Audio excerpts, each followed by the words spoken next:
Hi, if you're watching this message right now, it means that you're about to watch between episodes 1 and 23 of my show, Conversations with Atul. Please note that when you'll be watching these first 23 episodes, you will just see a picture of me and a picture of the guest on your screen. That is because the first 23 episodes we never recorded live video. These were audio only episodes meant for Spotify. So what happened was, when I shifted my show to YouTube and started recording video, I felt that my audience should also listen to these first fantastic 23 episodes with some amazing people, great anecdotes, inspiring lives. Like Mukhtar Bhai, who runs a carom club in Thane for the last 35 years. The amazing voiceover artist Nikhil Kapoor. The orchestra man Sudhir Sinha, or the whistler Nagesh Surve. I wanted you to be a part of this experience. One little thing that you will see this message that I've recorded right now before each of the 23 episodes of Conversations with Atul. So, enjoy the conversations and welcome to Conversations with Atul.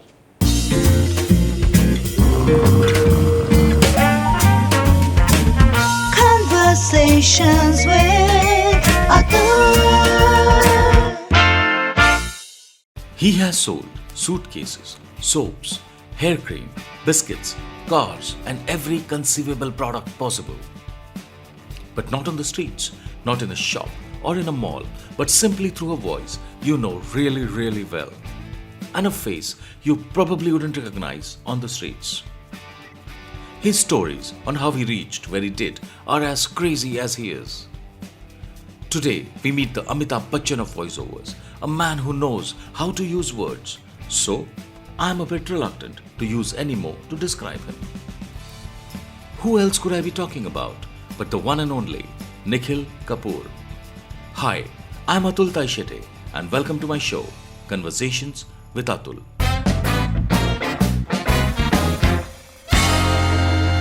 Hello, and today we have this amazingly special guest and a very dear friend. And Hello, Atul. you Glad to already catch up. spoke, but I was going to say that today I have Amitabh Bachchan with me. No way. No way, but now people who have heard this voice when he said hello, Atul, I will ask him to say a few more sentences. God knows what he can say, but please say something else. I'll give you some voice samples before you leave. You can transfer them. So take a guess on who we are talking with. Yeah, we are talking with the Amitabh Bachchan, in my opinion, and I'm sure a lot of people in the advertising industry feel no differently. We are talking with Amitabh Bachchan of voiceovers, and his name, because you may not know the name, is Nikhil Kapoor, because you've heard this voice like probably a million times on your TV sets, on your radio sets, on everywhere. For the last 30 years, you've been hearing it. Yeah. You're probably fed up of it by now. But anyway. No. I mean, I was talking with Nikhil when I said that, look, Nikhil also acted in my feature film, Vartak Nagar. And when I met Nikhil, I told him my memory of when I saw him for the first time. And when I was a kid, and he was on TV, and I heard that English and that diction, मतलब वो मैं कहीं थाना में मैं सुन रहा हूँ यार ये आदमी क्या डिक्शन में अंग्रेजी बोलता है I बोला फैन हो गया मैं. My father used to tell me the same thing. Where the hell did you learn to speak like this from? So, Yeah, really? yeah, but I'm actually a very lazy speaker. When you hear me talk to you, I'm very lazy. I don't bother to put on my voice or nothing. Just when I see the money, then I start behaving myself. So I'm a switch on and switch off guy. So you're like I'm not stuck in BBC mode 24 hours. I am. When I get to the studio, I read my script, I do my homework, and then a character comes into me which has that voice. I don't have that voice. Wow. So you're like the Kishore Kumar of voiceovers, you know? Yeah. You know Kishore Kumar's story, no? No, I don't. He came on a set and he said like, he came on a set and उसने बोला था कि कल है ना आपका बिना मूछ का ये है, shot है. हाँ. So he came on the set. हाँ. And he came and उसने आधा मूछ काट दिया था. Huh. So everybody, the producer, director are getting all pissed. He said, क्या कर रहा है किशोर कुमार को कैसे बोले? And he had a man standing there. And then you realize the producer had only paid him half the money. So तो ऐसा है, तो जैसे ही पैसा देख लिया बोला मेरा character takes over, you know, that's what you said. So it is no, but I have worked, I have recorded voiceovers with you, and I was amazed with your, because I've recorded voiceovers with other people also, and I was amazed with your work, because you were like, you have this frustrated look. I mean, and now I know you and we are friends, you know, as I know because you really mean it also, because I think people who are very good at their work want to do the best they can. So I used to look at the voiceovers. I remember this very clearly. I think we used to we have done like 4-5 voiceovers for Reliance back then, and used to look at it. ये क्या लिखा माँ किया ये क्या है? Not माँ किया. Used to use other words. ये क्या लिखा? And used to actually rub across all those, cut across all those with your pen, and make all those. I came from a time when I started my career, we had very good copywriters in the industry, English copywriters. And the scripts used to come flawless, well-written scripts that could roll off the tongue easily. These people had studied the science of writing. They studied the art of writing, and they knew how to write a script. Today, scripts are written, there's no English copywriter anymore. There's a creative head who writes scripts in all languages. No, you can't be good in all languages. Right. And then it goes to the client, and then the client muddles with fiddles with the script. The client is great at doing business, but he's not necessarily great at English. He's no BA in English. Yeah, he's probably got his BA from Gujarat University or something, or Jumri Talaya. I'm not mocking that, but you do not know your craft. Do not interfere in somebody else's craft, but they do interfere. And the scripts that come are such rubbish that I have to sit and mercilessly edit them. And my clients sometimes get very nervous. Don't touch anything. The client has written this. Don't touch anything. I said, either the script goes my way, or you take a script back and do it with somebody else. Because I am not putting 30 years of my reputation on the line just to read a bad script, which is badly written in bad English. So. No, that is why I think you're the Amitabh Bachchan of voiceovers, you know, because I'm not sure how many people would have that kind of rigor, you know, to get on a script, on an ad film script of all the things in the world. You know, very few people. Like my very good friend Sudhakar Reddy, I mean, who is one of the better well-known cameramen, DOPs in the country today. So he shot films with Bachchan Saab. And he's saying, boss, वो आदमी van में जाता ही नहीं है. You know, he does not go in the vanity van. Like most actors in this country, you call them, they'll come after 15 minutes. And if you're still lighting up a little इधर-उधर, थोड़ा नकटा करेगा. So many of them do that, you know. Bachchan Saab, not at all. वो आदमी इतना बड़ा superstar, मतलब forget whether you like his acting, you don't like his acting, that's beyond, I mean, that's not what we have to discuss. But I'm saying that man will come on the set, once he's out, he's out. And he's sitting there somewhere in a corner with his phone, then he'll say, अरे sir आपको किसी को Q देना है तो मुझे बोल देना. He's not in the shot. He's sitting behind and he's giving cues. Can you imagine Bachchan Saab giving cues to someone who's just come in the industry? He's doing his probably first, second film. And small time actors, as we call them. I remember earlier on, Amitabh used to come to my studio, Octavius, to record. And the saying was that Amitabh never comes on time. He always comes early. Yeah. yeah, that's very true. That's very true. And that's very true of me also. I'm always 5 minutes before I'm there. Oh, so that's a hint, like, boss, तू आज 20 minute late आया, मेरे को बुला, तू 2:30 बजे आएगा, लेकिन तो 2:40 को आया, तो मैं भूलने नहीं दूंगा तेरे को. I'm just kidding. Yeah, but let's get back to something else, you know, which is how I start most of my podcasts, all my podcasts actually, is that I believe that all of us are migrants. You know, we have this in this country where it's like, कौन 300 साल पहले आया, कौन 400 generation पहले आया. I mean, I find all this ridiculous personally. But I feel that all of us somewhere are migrants, in the sense that my own family, if I just go 2-3 generations back, my mom was from Konkan, and she was like this, you know, बहुत struggle किया life में, खाने को नहीं था घर पे. From there she married my father, she came to Bombay, then she stayed in Thana, we stayed in Thana. You know, this is how it is. So what I'd like to know, Nikhil, about you, and is that where is it that you come from? Where is your family? You don't need to go like 700, 800 years back, but like 3-4 generations, 2-3 generations back. What has been that journey? Where you are now in Bandra Carter Road. So ये वहाँ से यहाँ कैसे आया? From where your schools were, how you landed here, where your parents were from. Well, I believe my family was originally from Banaras, and about 300-400 years ago, the Kapoors, we were actually camphor traders in Banaras. Banaras obviously being a good market for camphor, we were there. Then I think there was a change in business, and the family gradually migrated up through Delhi, through Punjab, and went up to Peshawar. Wow. So here the Kapoors from Peshawar. As far as we remember, there's my cousins know the address of our house in Peshawar. I don't know them, but they know the address. So my grandfather, now that's as far back as I can go. My grandfather ran canteens, military canteens up north. He was a military canteen contractor. And he did very well for himself. My father used to live in huge palatial houses. They used to go to school on horseback. My grandfather drove a Buick Roadmaster, I remember. Wow. Yeah, the only three people had a Buick in those days. One was Jawaharlal Nehru, one was Birla, the old man Birla in Calcutta, and one was my grandfather. Wow. Kamal. Then partition happened. A lot of property was lost. A lot of money was lost. Family had to shift from Peshawar. We shifted to Delhi. We lived in. You were born by this? Then? No, I wasn't born. This is what I've heard from the No, past. please, yeah. And then I think in 1960, my grandfather decided to shift from Delhi to Bombay. And we had a cinema in the other. You owned a cinema? My family owned a cinema, the Kohinoor cinema in the other. Really? Yeah, that was my family's. Yeah. Baapre. And we had cinema houses. You're royalty, man. We had cinema houses all over Pakistan at that time, which we all lost when that happened. And we had a cinema house in Rani Khet, which was then usurped by the person who was running it, and we lost that in a legal case. And so life when I was young, every Sunday was go with my father to Kohinoor cinema and watch a movie, English morning matinee movie, and free movies, free popcorn, free chocolates, free ice creams, free beers. Oh, not beers. वो अंदर का निकल ही आया लेकिन. You just worried your children are listening. यार आपने तो हमको तो दिया नहीं तभी. So I used to get the little stublets of the tickets, no? The ticket used to come in three sections. One section, the booklet at the end of the day was used for the hisab.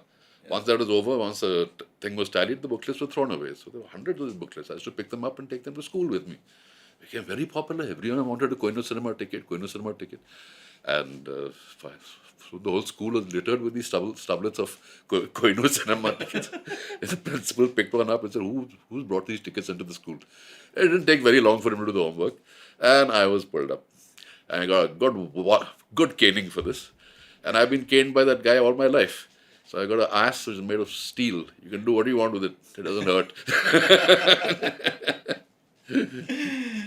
No, but then let's get back to your when were you born? And I was born in 1963, 7th of July 1963, at 7 o'clock in the morning. So I call myself 777. And I was born at the Holy Family Hospital, Bandra. And I've lived on Cart Road all my life. Early on, I lived down the road at the place called Kapoor House. That first cross you saw on the road on the way there. Right. The place called Kapoor House. That's where all my cousins are. And I used to stay there as well. But we used to share a flat with one of my cousins. It was very crowded and very potent. As soon as we could afford it, we moved out and lived into this place. I don't know why I always felt that you were a South Bombay kid. I mean... No, I was South Bombay. When I got married, I became South Bombay. I moved to South Bombay. We had a place in Nepean Road.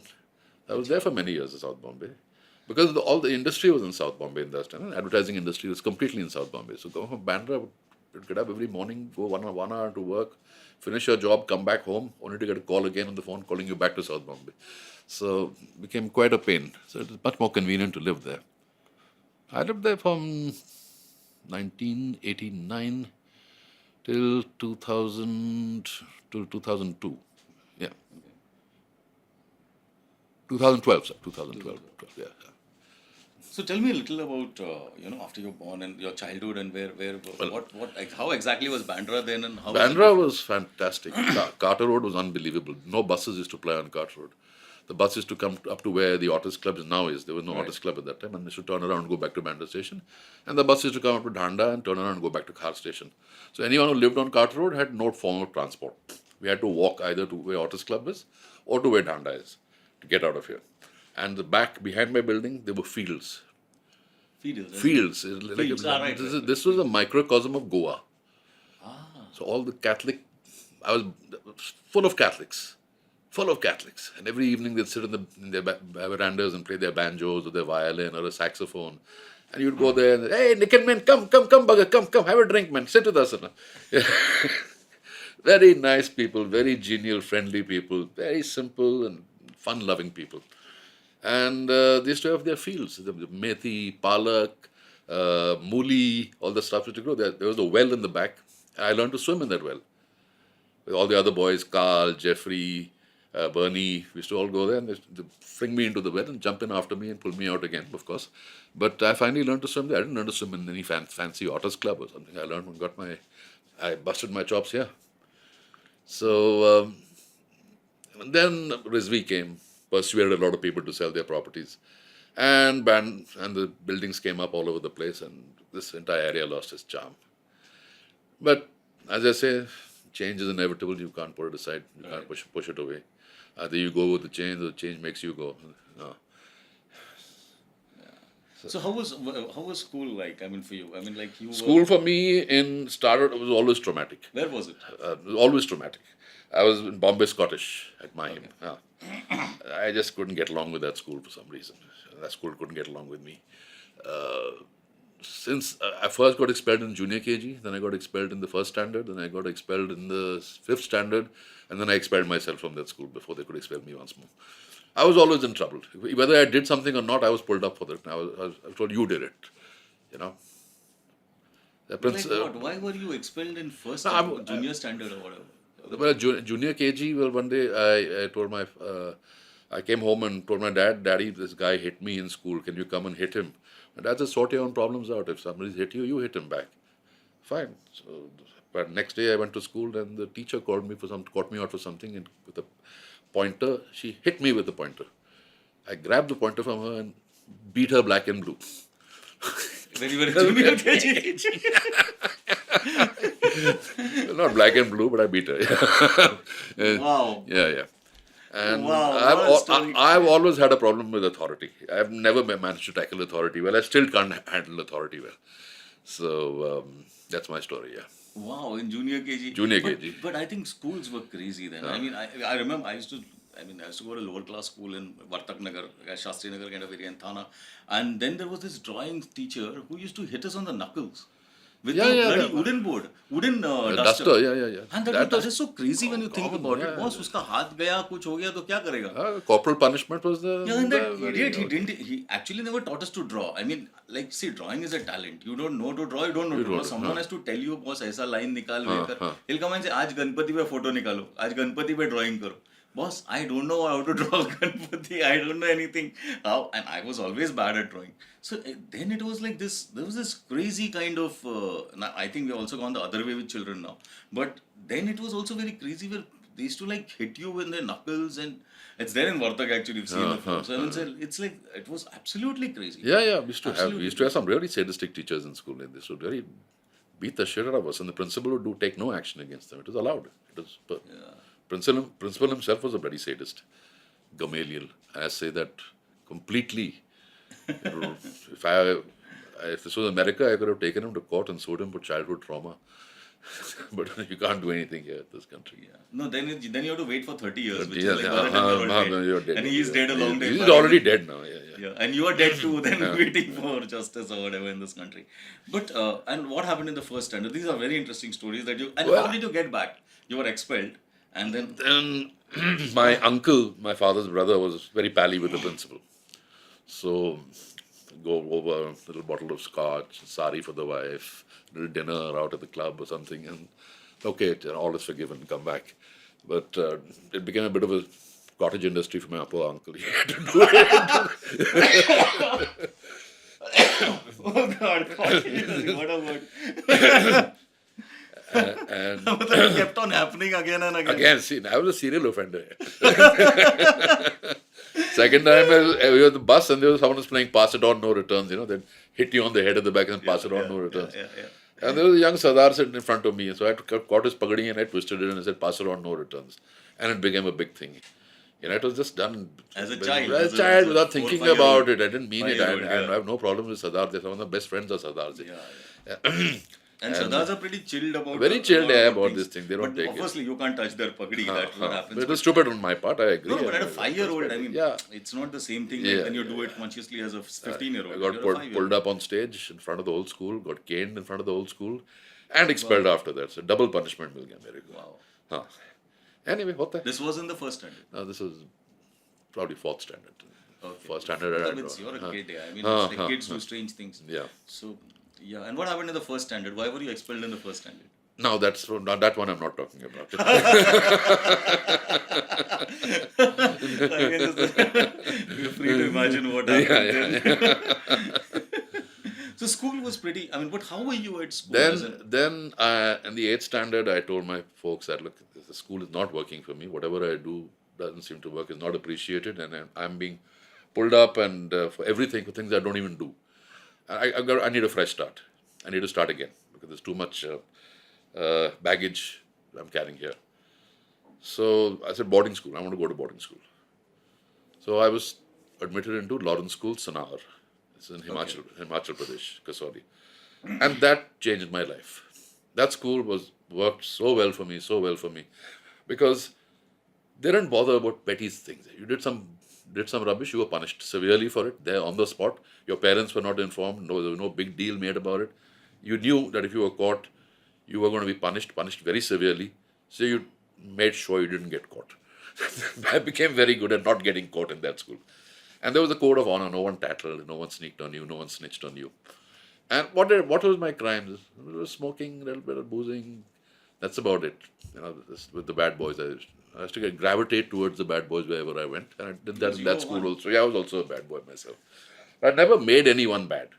I never made anyone drink. I never made anyone smoke. I never influenced anyone to get into the bad things. That's the story you're telling yourself. No, that's the story I tell everyone. I never asked anyone to.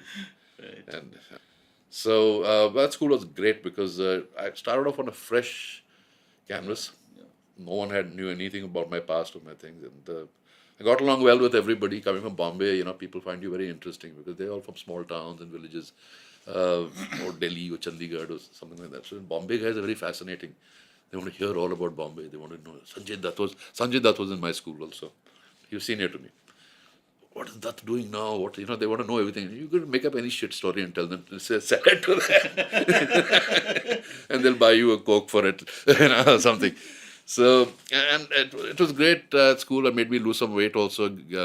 Physical exercise was very much a part of the regime in that school. They took their extracurriculars very seriously, unlike Bombay Scottish. Bombay Scottish only wanted you to get marks for the glory of the school. And if you were struggling to get marks, they didn't bother to find out why you were struggling. They just exclude you from the exam. They would not let you sit for the exam. This school didn't give a damn. You did your sports, you did your acting, you did your sculpture, you did your whatever, you did your boxing, you did your cricket, you did your football. You had to do everything. Swimming, and and they took it very very seriously. The marks counted, unlike here where physical education marks don't count. In that school, it counted. Everything counted, and so you had to get a reasonable level of proficiency in everything you did. So that's where I got my break in drama, the school play. Everyone had to read for the school play, audition at least. And normally, traditionally, the best parts would go to the senior boys, the senior students, who were about to leave, the juiciest, plumpest role. Whether they could act or not, they would get it. This year we were doing a play called Lawrence Sahib. It was about the founder of our school, Sir Henry Lawrence, who was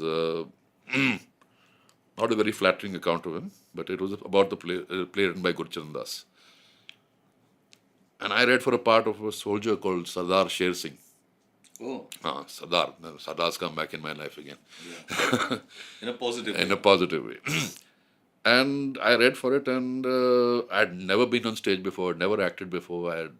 But the director, who was the principal's wife, she said, "No, you're the guy, you're doing it." And there was a huge furore, because all the seniors wanted that part. It was a really plump part. And I was junior, I was in the 8th standard. I did the role. It was very highly appreciated. Went on to play the next year again. Oliver Twist, where I played Bill Sykes, the villain. Wow. I had to sing, Wow. and I played the villain. Villain is always the juiciest part in any play, any movie, I always want to play the villain. Yeah. Bigger the villain, bigger the hero. That was again also very highly appreciated. Then I left school because I had to come back to Bombay. I didn't do my final 2 years because Maharashtra in those days had an inane law that if you did your +2 outside Maharashtra, you couldn't do your +3 in Maharashtra. Really? Yeah, they came up with it. I mean, Maharashtra comes up with the funniest laws all the time. This is only one more example of them. Yeah. So I didn't want to sit in some hostel in Chandigarh doing my +3. I said no way. So I decided to lose out on my 11th and 12th and come back to Bombay and join college here and do it. Best years in school I lost out on because of that. The next year they changed the law and said, okay, you can do your +2 outside Maharashtra. But too late, damage done. Then my mom was a friend of, very good friend of Pearl Padamsi, the English stage directors. Pearl used to come over for lunch often, and I used to sometimes be there, come back from college. And she said, oh, meet my son, Nikhil. He also does theatre. You know how mothers are, they always embarrass you and put you in the spot. And you must take Nikhil in your plays. Mom, stop it, don't talk like that over there. No. Pearl said, but darling, I do need someone. Would you be interested in doing theatre? I do need someone to do production. I don't have a role to offer anything. Will you do production? I said, chalo, I'll do production. So I started production on the play called A Flea in Her Ear. It was a comedy, a farce, French farce. And you know how it is. You're helping backstage, making notes, making an entry from left. It has changed to entry from right. You know the play inside out once you're doing the production. And you know every character's lines also. You know every character's cues. You know everything. And some days when characters don't come for rehearsals, you step in into their parts. And there's one character who was consistently not turning up for rehearsals. And I was consistently doing his part. And finally Pearl said, you do this part. Oh. Huh. So that was my first foray into professional theatre. So I got a nice small little walk-on part, but good fun. Go forward a year, one more play is coming up, The Elephant Man. Very serious play being launched by the Theatre Group, which is a non-profit organization of theatre professionals. Homi Daruwala and Nasiruddin Shah were supposed to play the leads. Homi Daruwala was supposed to play the Elephant Man. Nasiruddin Shah was supposed to play Dr. Treves, the character of Dr. Treves. So Homi Daruwala had to, there was a point in the play, throughout the play, whenever the actor who played the Elephant Man walked, had to walk in a very convoluted and strange way, which is quite painful. And Homi developed spondylitis during rehearsals. Okay. The doctor told him, you can't do this role. Wow. So they decided to switch roles. So Nasir would do the Elephant Man and Homi would play Dr. Treves.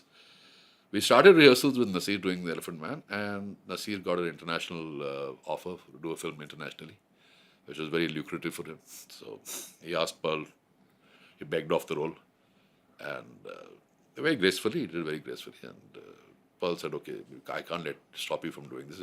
It's big money for him in those days. Now we had no actor. Who did they catch? Me. I'm always caught for everything.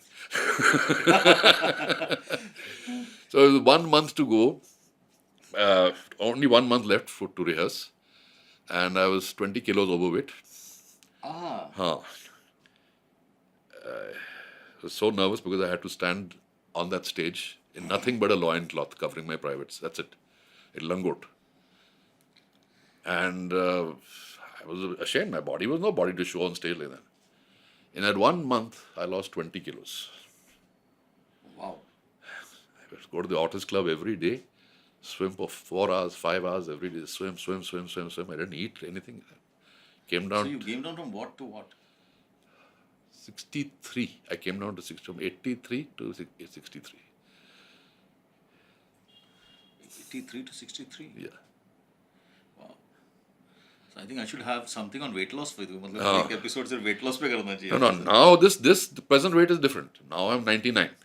No, I'm not talking about but that. I've come down to you're 130. like I was 136 kilos to 99. I know. When you shot with me, you were around that. Yeah. Continue. I mean. Yeah, so the play went on to be a great success critically, but financially it was a disaster. We did about 10 shows and we had 4 standing ovations when we opened in Calcutta. 4 curtain calls called back again and again by the audience. It was a great play. But it's not a play that everyone would understand. Can you repeat the name? I mean, The Elephant Man. The Elephant Man, yeah. The play is very different from the movie. The movie is... Right. movie I've sticks. seen the The film, yeah. movie sticks more to the story of the Elephant Man. Yeah, the play is an allegory on what happened. Right. Oh, it's the same thing. Okay. It's an allegory of it's Yeah, I've seen based the on the same character, but calls out society, London society in those days, the hypocrisy of London society and the princes and the royalty and everything. In the play, right? In the play. Yeah, in the film, it's a very simple Yeah, linear story. yeah. The lady. Yeah. The play is very abstract. It's difficult to not everyone's cup of tea. Then I went on to do many plays after that. So done about 400 performances on stage. Wow. Then life catches up with you. Play theater doesn't pay you very much. You get $100 a show. In those days, we used to get $100 a show. Spend more money doing the rehearsals than we ever made from the play. Then I got into voiceovers. That's another story altogether. Yeah, but we'll come to all that. I want to come to other things also from whatever you said so far. But do you regret? I'm just asking this because I think you are the superstar of voiceovers. You know, you and whatever a couple of others were there, and it's very difficult. I know voiceover artists like Ninad Kamath is a very big voiceover artist, right? You know, he's a superstar in that sense. Yeah, he's super. So he was not a very, he didn't really make it as an actor. Yeah. But from your, what are we talking about? You're on 400 shows, and I know your diction now. I mean, I don't know where you got this diction from. That is a story which you're going to tell us later. But did you ever regret, because you became a voiceover artist, you know, did you ever regret not becoming a well-known actor? No, I was never drawn to I couldn't see myself dancing around trees and changing clothes. And Hindi cinema itself was very escapist, wasn't real at all. Films in those days were not being made in that genre. There were very few. We make with Nasiruddin Shah, Om Puri, Smita Patil, Shabana Azmi would naturally be there or doing those roles, but I couldn't compete with them. And besides, I am not Indian enough. You see, my grandmother was British, so I got thoda Gora blood in me. So I'm not Indian enough to be believed to be believable. Besides, my Hindi sucks anyway. Frankly, I'm not very. Was it the Hindi sucks thing? Because I know because your Hindi is not really. Yeah. It was South Bombay Hindi. South Bombay Hindi. Yeah, I know South Bombay Hindi. I have some people. Yeah. Even in. Yeah, so is that the main reason? That was not the main reason. One could have always learned Hindi. I mean, you could have taken tuitions, you could have got a good teacher to teach me through the thing. But I wasn't interested in acting. I didn't see myself as an actor living that life. As you see these filmy types. I'm sorry, I don't want to be deprecating, but it's not a life for everybody. Certainly wasn't one for me. Waiting hours on the sets for your thing, sucking up to directors, going for casting, getting rejection notes. It wasn't the route I wanted to go down. I actually wanted to become a photographer, and I became a photographer. Oh. Yeah, I was a pretty good photographer. Not the best, but I was pretty good. I mean, people like Shantanu Shori have praised my work. So that's where I met my wife also. At that time, what lady was to become my wife. She was a fashion coordinator for a magazine called GFQ, Gentleman's Fashion Quarterly. So they needed to shoot something, and they called me because they called another photographer friend of mine, Rahul Patel, who couldn't do the job, and said, "Use this guy; he's good. He'll do your work for you." So that's how I got my break with them, and I've been published as a photographer. I've been published at various times. I was the photographer who first photographed Milan Soman and put him on the cover of GFQ. Wow. So Milan Soman, you ask him who took your first picture. That's another story by itself. I was supposed to shoot a guy called Bijoy Jain, who was a very handsome young man. And the shooting was to happen the next day. And Bijoy announced that, look, I've just got an offer from Tata Exports to model for them, and they told me not to model for anything till the contract is confirmed. So, Bijoy, we're shooting tomorrow. How can you do this? So he says, I've got another friend of mine who's also a swimmer. Bijoy was a national level swimmer. So he says, I've got a friend, bring him along. So I bought this Maharashtrian mulga, terracotta shirt, nylon pant. It looked very plain. I took him to the backstage right outside. He came in the evening, could get some light. Looked him through my camera. It was like looking at two different people. Really? Yeah. He was so photogenic. He was so photogenic. I said, look, I told my wife, Sujata, look at this. Just look at this. And that guy had such chiseled features that this translated beautifully into the camera. Of course, now he's groomed himself and now he looks good. Yeah, But of that time, yeah. So, got him to the shoot and it was a wonderful shoot. He was a natural model. So how I mean, let's get to photo. I mean, there's too many things that I want to know about. But let's get to this. Is how did you end up into photography? As in the sense that Again, back to school, Sanar. I took up photography as a hobby. They had a photography society. Mainly to go into the dark room where I could smoke over there.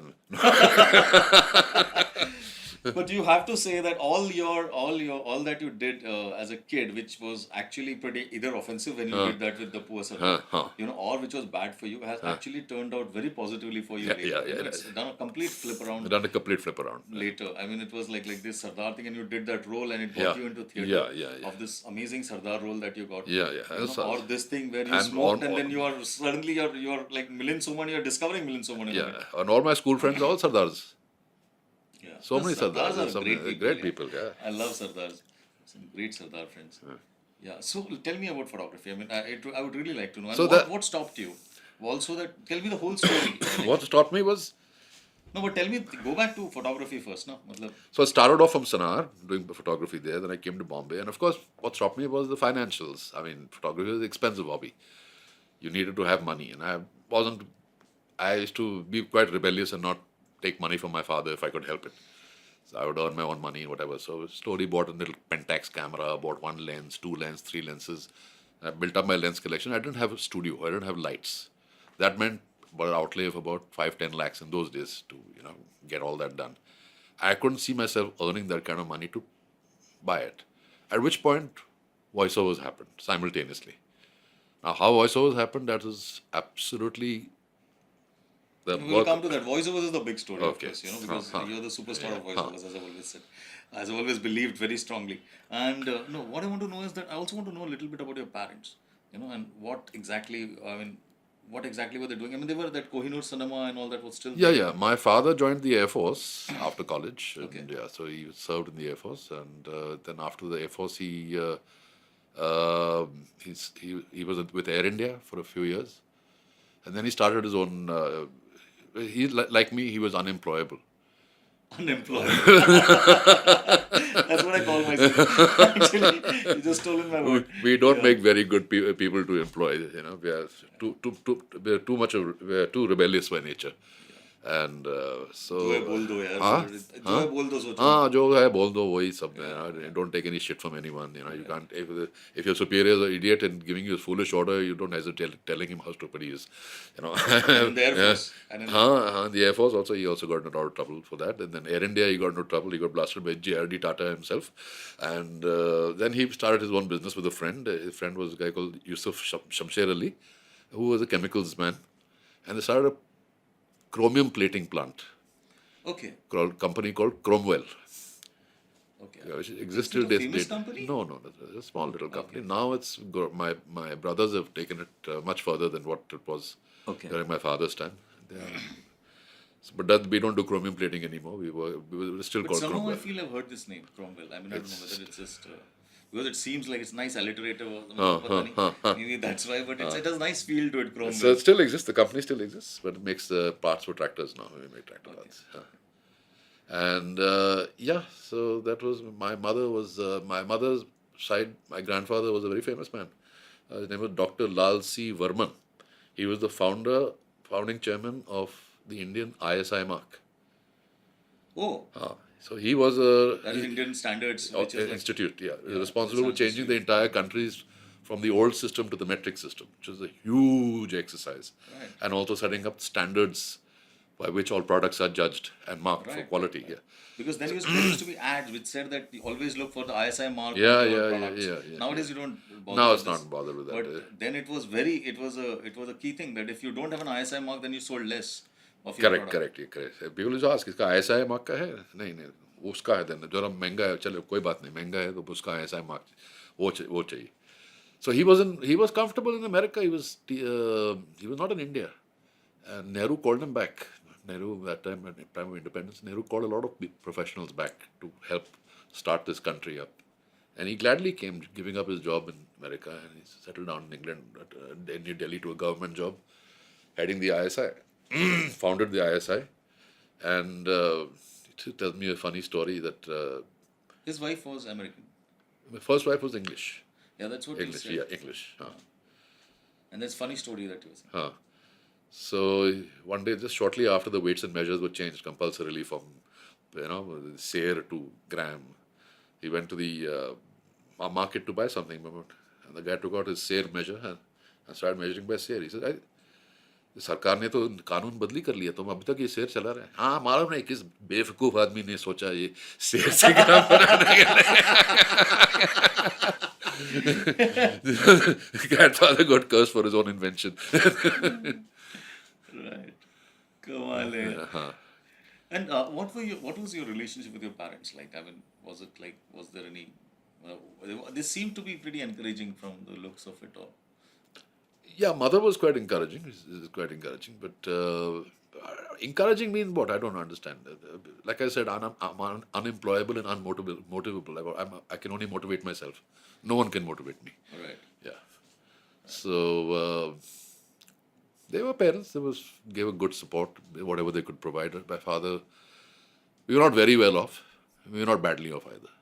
But never had any luxuries in life. Let's put it that way. And who were the models that you looked up to? Did you, were the people that you looked up to when you were growing up? You said, boss, aisa ban sakta hai. There were friends that, I had no idea what I was going to become when I grew up. Zero idea. All I knew is I didn't like maths, I didn't like chemistry, I didn't like physics. And I said, these things are not going to be come into my life. So I don't bother about them. I'm going to waste my time about studying them now. And I had no idea what I was going to be. And really, fate has been very kind to me,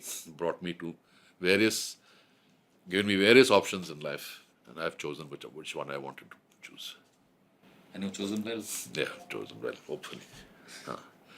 Just a simple thing where you talked about, that when you're from Bombay, and I'm just narrating another anecdote, I think, which you'll relate to, is when you were in that boarding school and you said, like, I'm from Bombay, and people used to say, ki, Sanjay Dutt kya karta hai?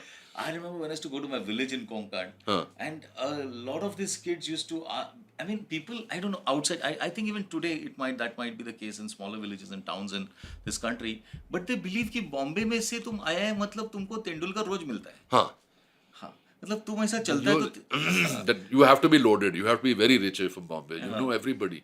You know Amitabh Bachchan, Shatrughan Sinha, Susmita Sen, everybody is known to you. Yeah, मतलब तुम रोज मिलता है तुमको Sachin. So I don't tell them I don't know them. I tell them I know them. And they're happy for them. That makes them happy that you know them. No, and there's another thing which you said about how you got this break for becoming this, in your school play. This is something which I've always felt, and I want to say it very strongly here because when in school, at least I don't know how it was in your school in Bombay Scottish, but at least in my school, it used to be if you come first in class. Correct, same in Bombay Scottish. Yeah. For first, second, and third guys, they would get the top role. Whether they could act, whether they could do anything, it didn't matter. It's not only about theatre. It's कि तुम school का monitor भी तुम है, तुम यार parade भी तुम करेगा. Everything used to be like this. That was तुम्हारे साथ मतलब तुम जो भी करता है, तुम बाप है उसमें. And which is actually a ridiculous way ridiculous way because every child has a certain skill set, has a talent, and now I know my friends, I see them and I see that they could have done much better, but the kid who comes first is considered like the be all and end all of everything and like ye to kar hi dega, which is such a ridiculous way of bringing up children. And so you were very lucky. I think you had a principal who said, boss, yahi karega. Correct. Principal's wife. She was the director. Principal's wife. Why? What was it? Was it the diction that that I'm such a big fan of? Well, I think I just had a sense of drama in me. Because I used to use my drama all the time to get out of trouble. Well, but that's real life. I guess she saw something. She saw something in me. She heard something in me. And diction wasn't very important because I was playing a Sardar. I could have sounded like a Sardar for all that mattered. It wouldn't have made a difference. But there was a very powerful speech during the time when Sardar, he leaves Lawrence Saab. He used to be Lawrence Saab's aide. His very trusted aide. At one point of time, he rebels against Lawrence Saab. And he tells him why he's rebelling. And it's a long monologue he makes. And I think I pulled that monologue off very well. And where does this diction come from? I mean, I really don't know. Because I have heard, I mean, I know a lot of South Bombay kids, honestly, because some were in Bajaj with me and some were, I mean, I know generally in the film industry also, I know a lot of people. See, my mother speaks very well. Okay. So she doesn't use her voice commercially. She can't use it. She doesn't have she can't perform. She freezes up completely. But she speaks well. So my father spoke well. So I think we came from a household that everyone spoke good English. And I was able to take that. And like I say, when I switch on and switch off, I concentrate very hard and make that work as perfectly, as close as possible to what I think it should sound like. The sound is in my head first. I decide what it should sound like. But there is something, obviously there's some natural talent to you. There's absolutely zero doubt about that, you know. Because even when you're speaking now, of course Yeah. you develop voice, because I know that, because when I was in college, people used to say you have a good voice, and I never developed it. You have a good voice. You have a nice, heavy, good voice. No, but then I'm telling you that people don't say that anymore. I mean, after that, people just stop telling. I'm telling you, when people tell you that, and after that, people just stop telling you, because obviously they couldn't notice that voice anymore. That was something wrong with my voice again. But not wrong as in, वो same आवाज नहीं था. After I left college, probably, or whatever. But I remember quite a few people telling me, you have a very good voice. And then later, that thing you have to develop. You have to Develop it, and you have to use the voice, the microphone, and the recorder as a mirror, like a model uses a mirror to make herself prettier. You have to be very critical of what your voice sounds like. When you record it, first time you hear it, it sounds horrible. You say, I don't sound like that. I don't want to sound like that. What do you want to sound like? What do you want to sound like? And you start modeling your voice to sound like what you want to sound like. And then the drama, obviously, I mean, one also needs to have a sense of drama. Sense of drama as well, which I developed for my acting days back in school and college. Tell me about this weight thing. I mean, you know, you seem to be, I mean, like in school, and you were this podgy. I was a podgy kid. Always was a podgy kid. Then I went to Sanaa, lost some of the weight because we had to do physical exercises. Then I came back and I again became podgy because I wasn't doing the physical exercise.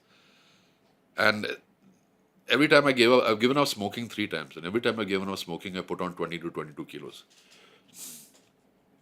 Because the body metabolism slows down. So hunger also. It's hunger also builds up, and you tend to put on weight. So each time I've always struggled with smoking, given it up, and like a fool gone back to it. Every time I've gone back, I haven't lost the weight I put on. That weight doesn't go by starting smoking again. Yeah, you arrest the weight, putting weight on process, bring that to a stop. But then 20 kilos, that's 60 kilos of weight. 3 times. Right. It's a lot of weight to put on. Plus the weight you normally put on over the years. So this time, I struggled to lose that weight. No, you're a different person. I told you, I saw you, I said, ek Kapoor isme se nikla hai. Maybe there's a Kapoor you have hidden somewhere inside. There's one more Kapoor somewhere. So I took advantage of the lockdown because there was always the excuse that, there's no time, who's going to go to the gym? But the lockdown mein kuch tha hi nahi karne ke liye. So I was living at my farm in Kashid. Yeah. I locked myself down, Alibag. So there I could go for long walks. No one around. Everyone is indoors. Early morning, go for a nice long walk and come back. Control your diet, portion control basically. Slowly losing. And Kashid is also your favorite place, because I remember, boss, you came to me when I was casting you for Vartak, and you said, boss, मैं Saturday Sunday तो shoot नहीं करेगा. That's the first thing you said. तेरे को जो करने का अगर मैं Saturday Sunday shoot नहीं करेगा, क्योंकि मैं Saturday Sunday अलीबाग जाता है. You know, so that was something which I still remember. You know, So yeah, Kashid, a friend of mine took me to Kashid once, many years ago, to Kashid Beach Resort. He told me about it, and we went there and fell in love with the beach immediately. The beach I saw that time and the beach you see today are 2 different beaches altogether. Today it's absolutely dirty, filthy, and full of squalor and squatters and hawkers and everything. But those days you could walk nanga down the beach on a weekday and no one would see you. And so I fell in love with this. I said, I want to buy a place here. Because people are buying in Goa. I said, the stupidity you're going to go. You're going to fly to Goa every weekend. You need some place you can drive to. And all the guys who bought houses in Goa eventually ended up selling them and getting out of the thing. So I bought a small parcel of land. Then it lay fallow with nothing on it, no trees, nothing. Then I planted some trees, put some money aside. This week, that year, it started with on Star Movies. So I put that money into a separate savings account, which I said, this money will be used for Kashit. And that money was ready. Who did I find to build my thing? Bijoy Jain, I was talking about earlier. Right, the model. The model. He had become an architect. So one day I rented a small house in a place called Nagaon Bandar in near Alibag. And one day I was crossing the paddy fields to go to the beach. And I see another gentleman coming from the beach crossing the paddy fields to go back home. And who was it? Bijoy Jain. So, Bijoy, what are you doing here? He says, I live here. What are you doing here? I said, I've got a little house here. I said, what do you do? He says, I'm an architect. Architect? I need an architect. You need an architect? I need a job. Because every architect had asked whether they'd come to Kashid and build a house. They said, no, it's too far. Who's going to come all that way? I'm not going to do it. There was a guy who was living 20 kilometers from my house. So I said, come. Put up my car, took him, showed him the land. He said, okay, I'll do it for you. Built me a beautiful house. Really handsome house. And because went way over the budget. Like all houses do. Like all houses do. And and now then I've slowly moved in and made that into a home, the garden, and I have another outhouse there as well, which I now give out on Airbnb. Okay. It's doing quite well on the Airbnb front. No, this is what is house building. There's this saying in Marathi which says that घर पाव बांधून आणि लग्न पाव करून.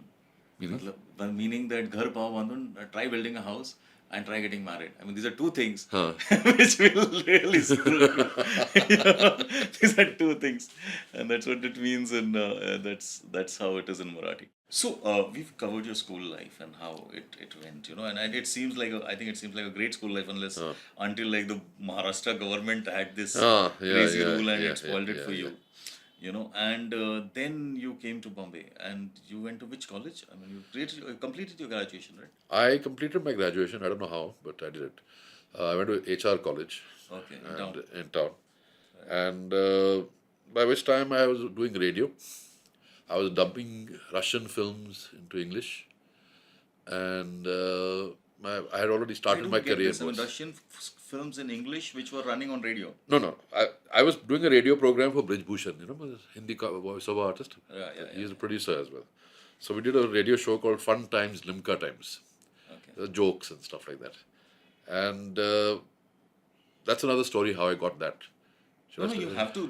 Please don't keep on jumping over puddles. I'm not getting it. Walk through the puddle. Tell me exactly.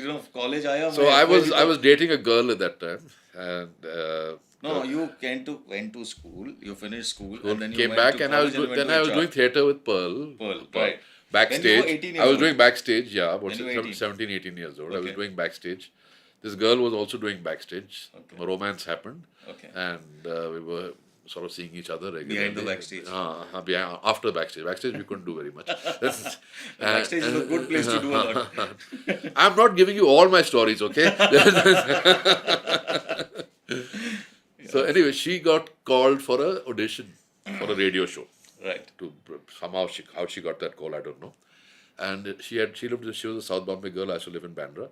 And she came, the audition was in Bandra. She got lost, she couldn't find her way, so she called me up. She said, where's this place? I saw a motorcycle by that time. Yes, the motorcycle. So I said, I know where it is, I'll pick you up. Picked her up, took her there, it turned out to be Bridgie's studio. I never met Bridgie before. She went in for the audition, I was sitting outside reading a magazine. And she finished her audition and she came out. I said, how did it go? She said, not very well. Chale? I said, keep going. And Bridgie stuck his head out of the studio and said, is there anyone else here for the audition? So I said, no. He said, have you come for the audition? So I said, no. Obviously, he had not had a very successful audition. She was willing to try anything. He said, would you like to audition? I said, okay. Said, audition. So I went inside. I got the job. She didn't. Relationship didn't last very long after that. Story of most relationships, I guess.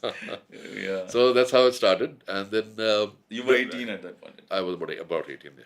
And Bridgie was then also dubbing Russian films into, he'd got a contract to dub Russian films into English Okay. from the House of Soviet Culture.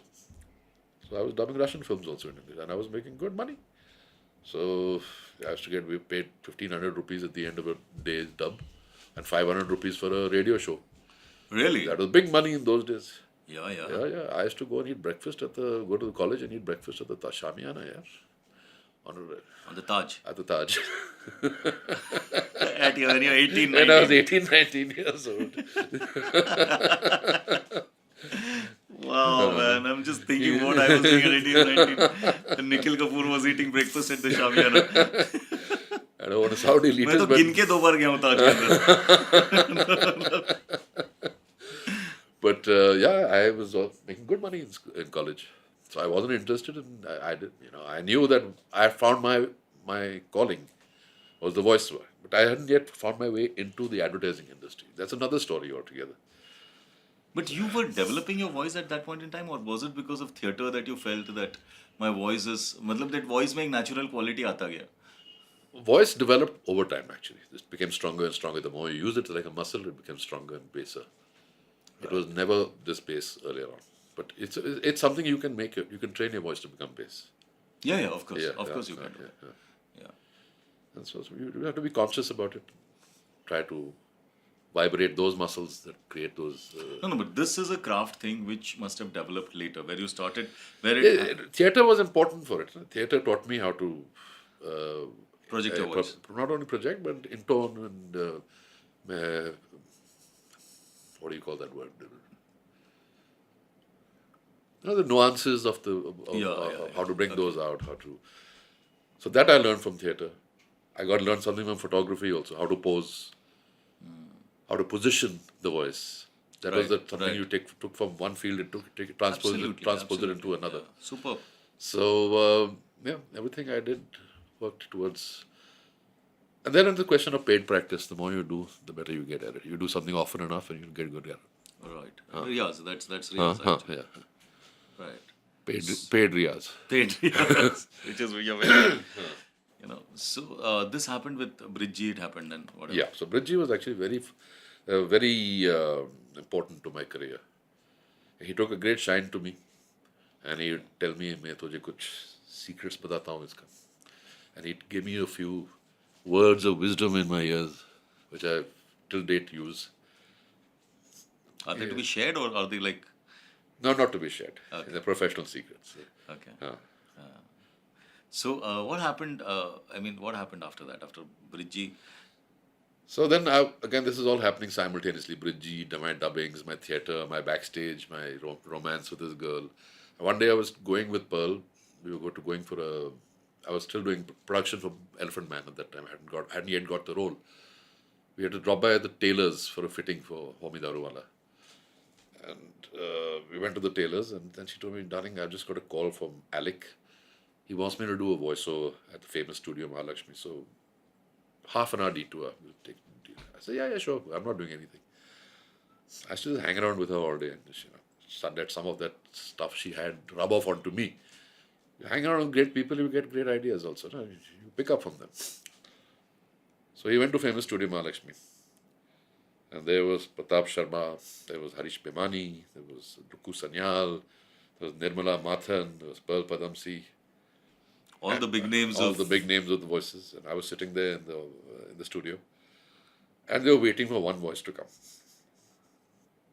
That voice happened to be the agency second in command at Lintas, a guy called Fali Vakil.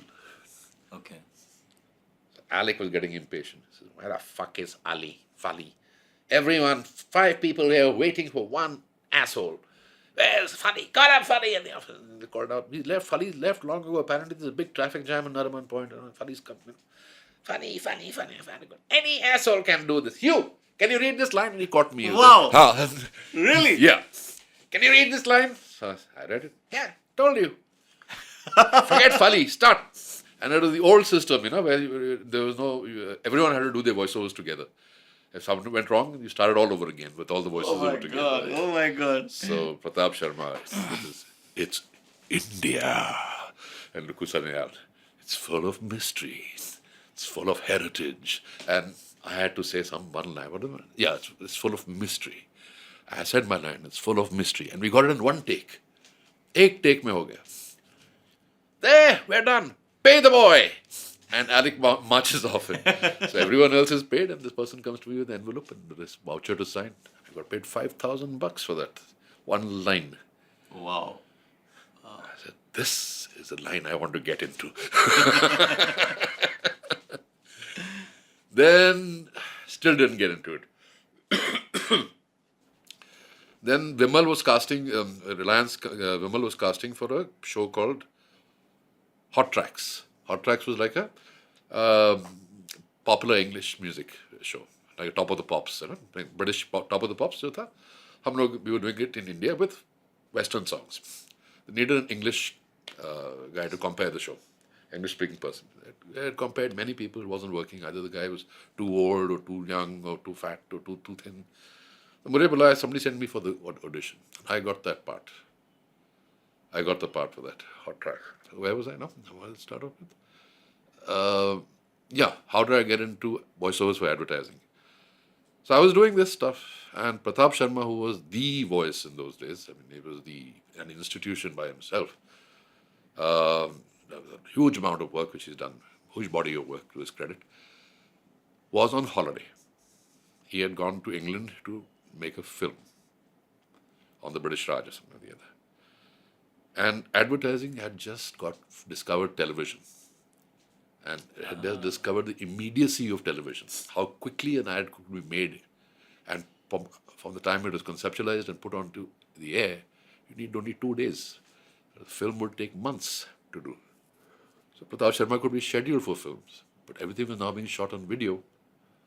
And everything was needed now.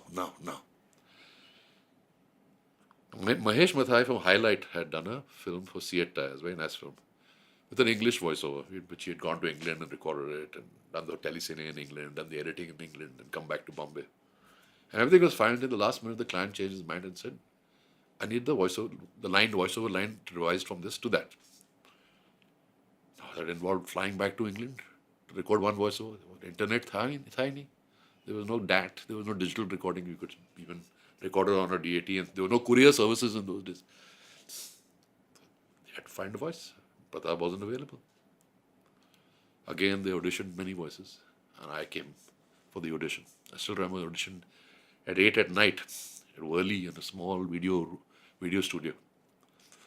Who sent you for that audition? You remember this? They had called up Western Outdoor.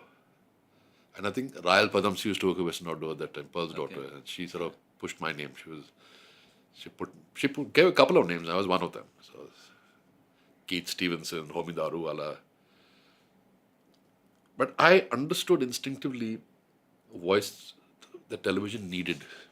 I don't know how I got that gift. I knew how to project my voice in such a way and position my voice. More than projection, it's position, where you position yourself. Where you position yourself inside the listener's head. You must output that voice that the listener likes. Sounds nice to the listener. Forget about yourself. You're the last person in the picture. I did it. I got the job. That was a huge campaign. Everyone saw it. Everyone said, who's that voice? A fresh, new voice. I can't tell you how my career skyrocketed after that. Just went, there was no looking back. That one voiceover, and that was it. I was called day and night by everyone. I said, now find another voiceover. I came to the point of time, find somebody else. Damn it, I'm sick of hearing my own voice after some time. But this is it's a fantastic story, and this is God's gift, no? In the sense that this is what we call God's gift, completely. Because when you're saying that forces have led me into this industry. So many coincidences, so many that girl who never got the job again, That tailor's outfitting with the call came to Alex call came to Pearl. There, Right. Go for that. I just happened to be with Pearl at that time and accompanying her. Right. This sent by Rayal Padamsi to do this job. I mean, there these are been about coincidences. at least a dozen more coincidences like this. Yeah, these are coincidences. That's not what I meant actually. What I meant was that, like, when you said about how I positioned myself, I knew instinctively because everybody works hard.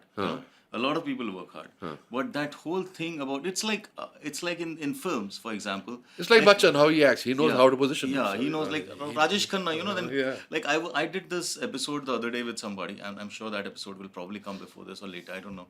But he said that he had a restaurant, this Mukhtar Bhai, and he said he had a restaurant, and Rajesh Khanna was at peak, and he used to love Rajesh Khanna, and his brother didn't love Rajesh Khanna. He was a Bachchan fan, and they had this small tapri restaurant kind of a thing in Thana, and then these young kids used to come, and they used to like take their hand to their above their head, and they say, "Do chai dena." It's like this, you should hear it.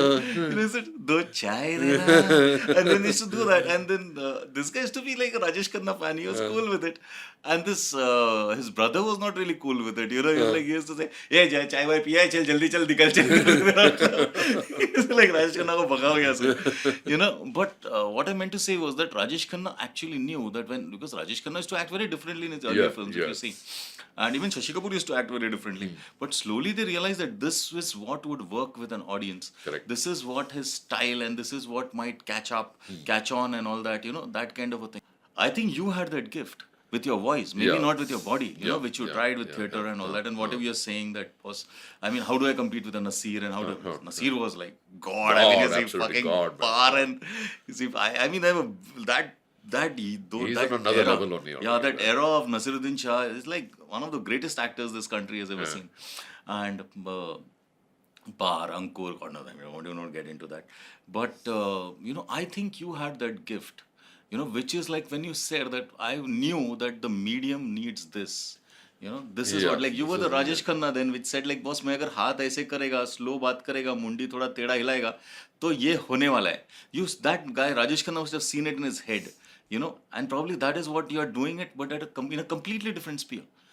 Which is just कि ये ad चल रहा है, लेकिन इसके बाद end में जो message आएगा वो बहुत important रहता है. Because see, don't forget one thing. I was also working in a company called Mudra Videotech.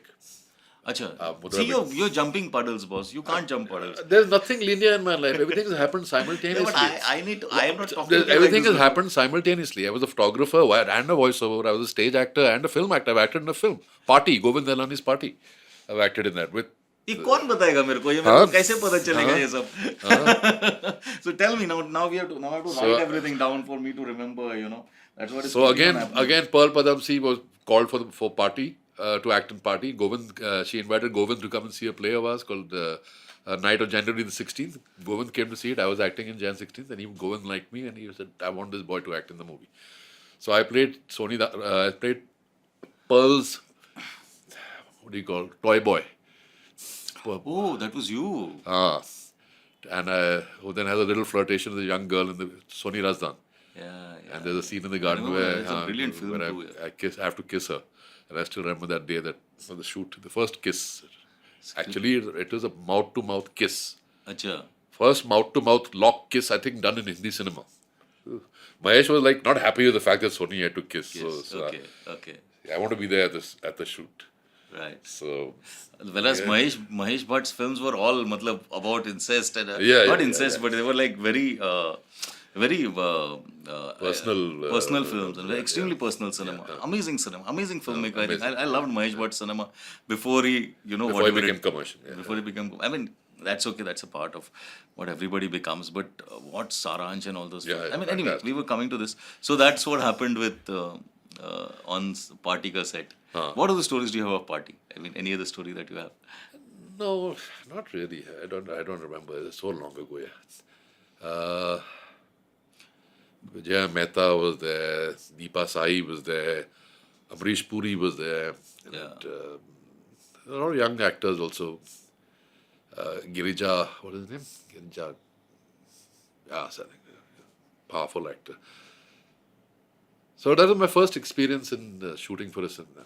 I didn't really, the heat, the dust, the waiting, the lights, the heat of the lights.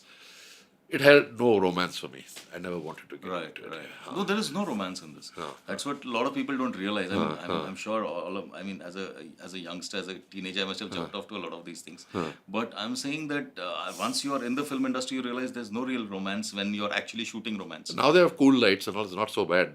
Even if it's cool lights, there are like 20 people, 100 people watching. 20. Air conditioned sets. The things are much better now than they were in those days. They were really bad in those days.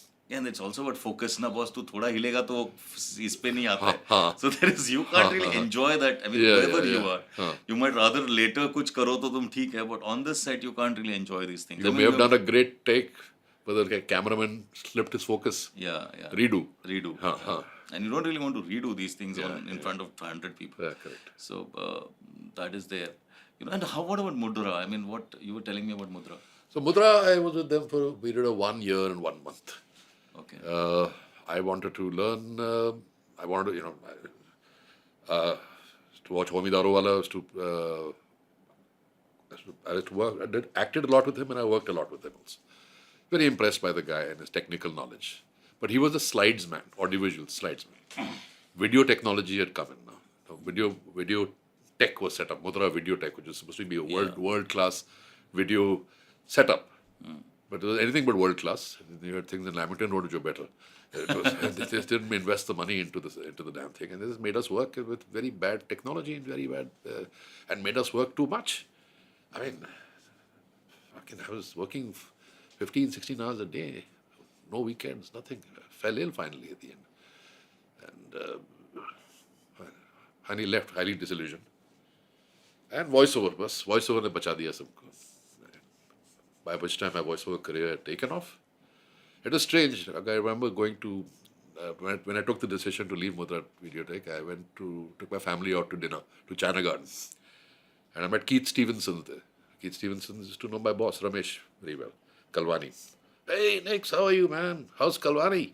So I said, look, today he's good. Tomorrow you can't ask me this question because I won't know. So why? I've left. I've quit. You quit? What are you going to do, man? I said, I'm going to do voiceovers. What? You're going to do voiceovers? Forget it, kid. Very bad decision. Very bad decision. Go back to Kalwani and take your job back. I said, why? Who's going to use you? They'll use only Pat. If there's no Pat, they call me. Keith, that is himself. Pat is Pratap Sharma. Pratap Sharma. Who's going to call you? Don't worry, it'll happen. Wow. Wow. And did you ever meet Keith later? Keith migrated, fortunately. He didn't have to eat his words. No, people have no idea. I mean, like, it's... but this happens with a lot of people. I'm sure I must have also done it with somebody, and said, "Arey, tu to kya?" Not like that, because I actually believe that... Don't give up your day job, as they say, no? Yeah. No, I believe that if you're persistent, you'll get it. I've read it somewhere, it's not mine. But if you're persistent, you'll get it. And if you're consistent, you'll keep it. If you're consistent, you'll keep it. Yeah. If you're persistent, you will get it. No, that doesn't necessarily work. You have to have a lucky break to get it. Yeah, that's what... Luck makes a big difference in this. Yeah. But hota hai. Matlab, I will tell you why I believe this is also because when I quit my job, I used to do investment banking with AB Nabro. And I had quit it, and I used to start sitting in Prithvi because something happened, blah, blah, blah. And I used to sit in Prithvi, and I used to see these young actors. And then you are also like, you're a nobody, and everybody's a nobody, and you're sitting around with them. And I isko dekhta tha aur main bolta tha, yaar, ye ladka kya kar lega? Because ye to, matlab, he's better off in a peon. And I'm not saying it in my head. I'm not saying it to him. I'm saying like, ye to kahin agar acha peon ka kaam karega to kuch problem nahi hoga and all that. And bloody 5 years later, I used to see him in films. I used to see that same kid in a very good role in a film. Ya kuch kar raha hai, ya theatre kar raha hai. So I have actually seen that with people, And in acting is, I think, the most difficult of performing. I don't know who some wise man said this: the harder you work, the luckier you get. Yeah.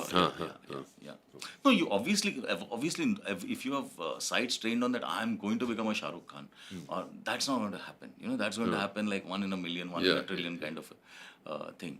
But definitely there are other things, like if you want to be an actor, you can become an actor if you're persistent.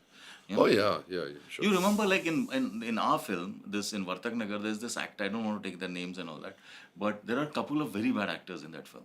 Okay, and everybody else I cast myself. I used to take auditions for every actor. I auditioned more than around 700, 800 actors. You know, the assistants used to get them, they used to audition them, and they used to get to me also. They dekh leta hu ek baar, you know, that kind of a thing.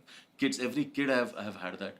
So जब मैं इनको audition करता था, तो there were these two people that I met, and I couldn't find those actors, and I just took them for the look.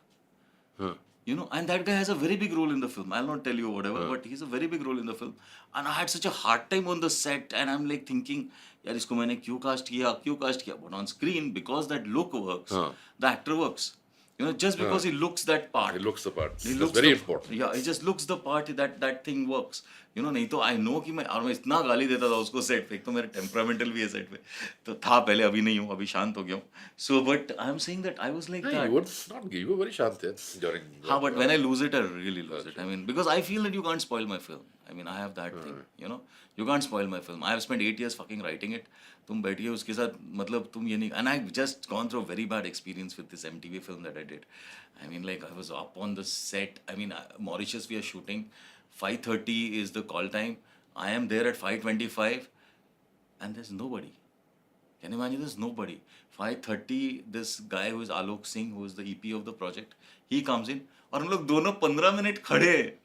एक पूरा 20-25 का crew आया नहीं है. Then I found out that all these guys were sitting and drinking till 2:30 in the night. When you were shoot at 5:30 in the morning. How irresponsible. Yeah, I felt boss ये क्या है, मतलब ये मैं when I started my film I was extremely hyper about this कि boss you can't screw my film, you know, and other things also, like the one AD changed my scene and all in the film. मेरे को बताया नहीं, set पे चला गया, इसने scene change कर दिया था. So I mean that's another story. All these are other stories. You know, let's get back to you. And that's what kept me on Vartak. My point was that you know, it's about being persistent also, that you get it. It's also luck, you know, and I think somewhere you had developed that talent, and you had that one thing which you told me really was the key to me कि यार मेरे को मालूम था कि boss ये जब ad चलेगा तो ये what is that is That needed voice, for this, what is that voice that is needed. You know, that is something which is like, I think how Bachchan Saab was discovered was he did this one small scene in Saath Hindustani, and Salim Javed had seen it and he said ये लड़के में कुछ बात है. You know, that is how he got Janjeer. कि ये लड़के में कुछ बात है. Just that one small scene they had seen and said ये लड़के में कुछ बात है. I think that is exactly what happened to you, that you got that the moment you got that opportunity. Once I got that. Once you got it, then there was nothing stopping you. So I used to record Pratap Sharma. I used to hire Pratap Sharma to record for videotape. Because again, there was no question of me doing the voiceover. Pratap was the voice. That's all they wanted. The industry was like, they wanted one person. They wanted Indira Gandhi, and they wanted nobody else. They wanted Pratap Sharma, and they wanted nobody else. They wanted Amitabh Bachchan, they wanted nobody else. The industry was like that in those days. It's even today it's like that. Even today it's like that. ये है तो यही है boss. क्या है मतलब तुमको आता नहीं है, that's your problem. Yeah. So I used to record with Pratap, and he was a great voice, man. What an artist, fantastic artist. And I said, you can never be him. People, when I got my first recordings, people got, I want you to sound just like Pratap Sharma.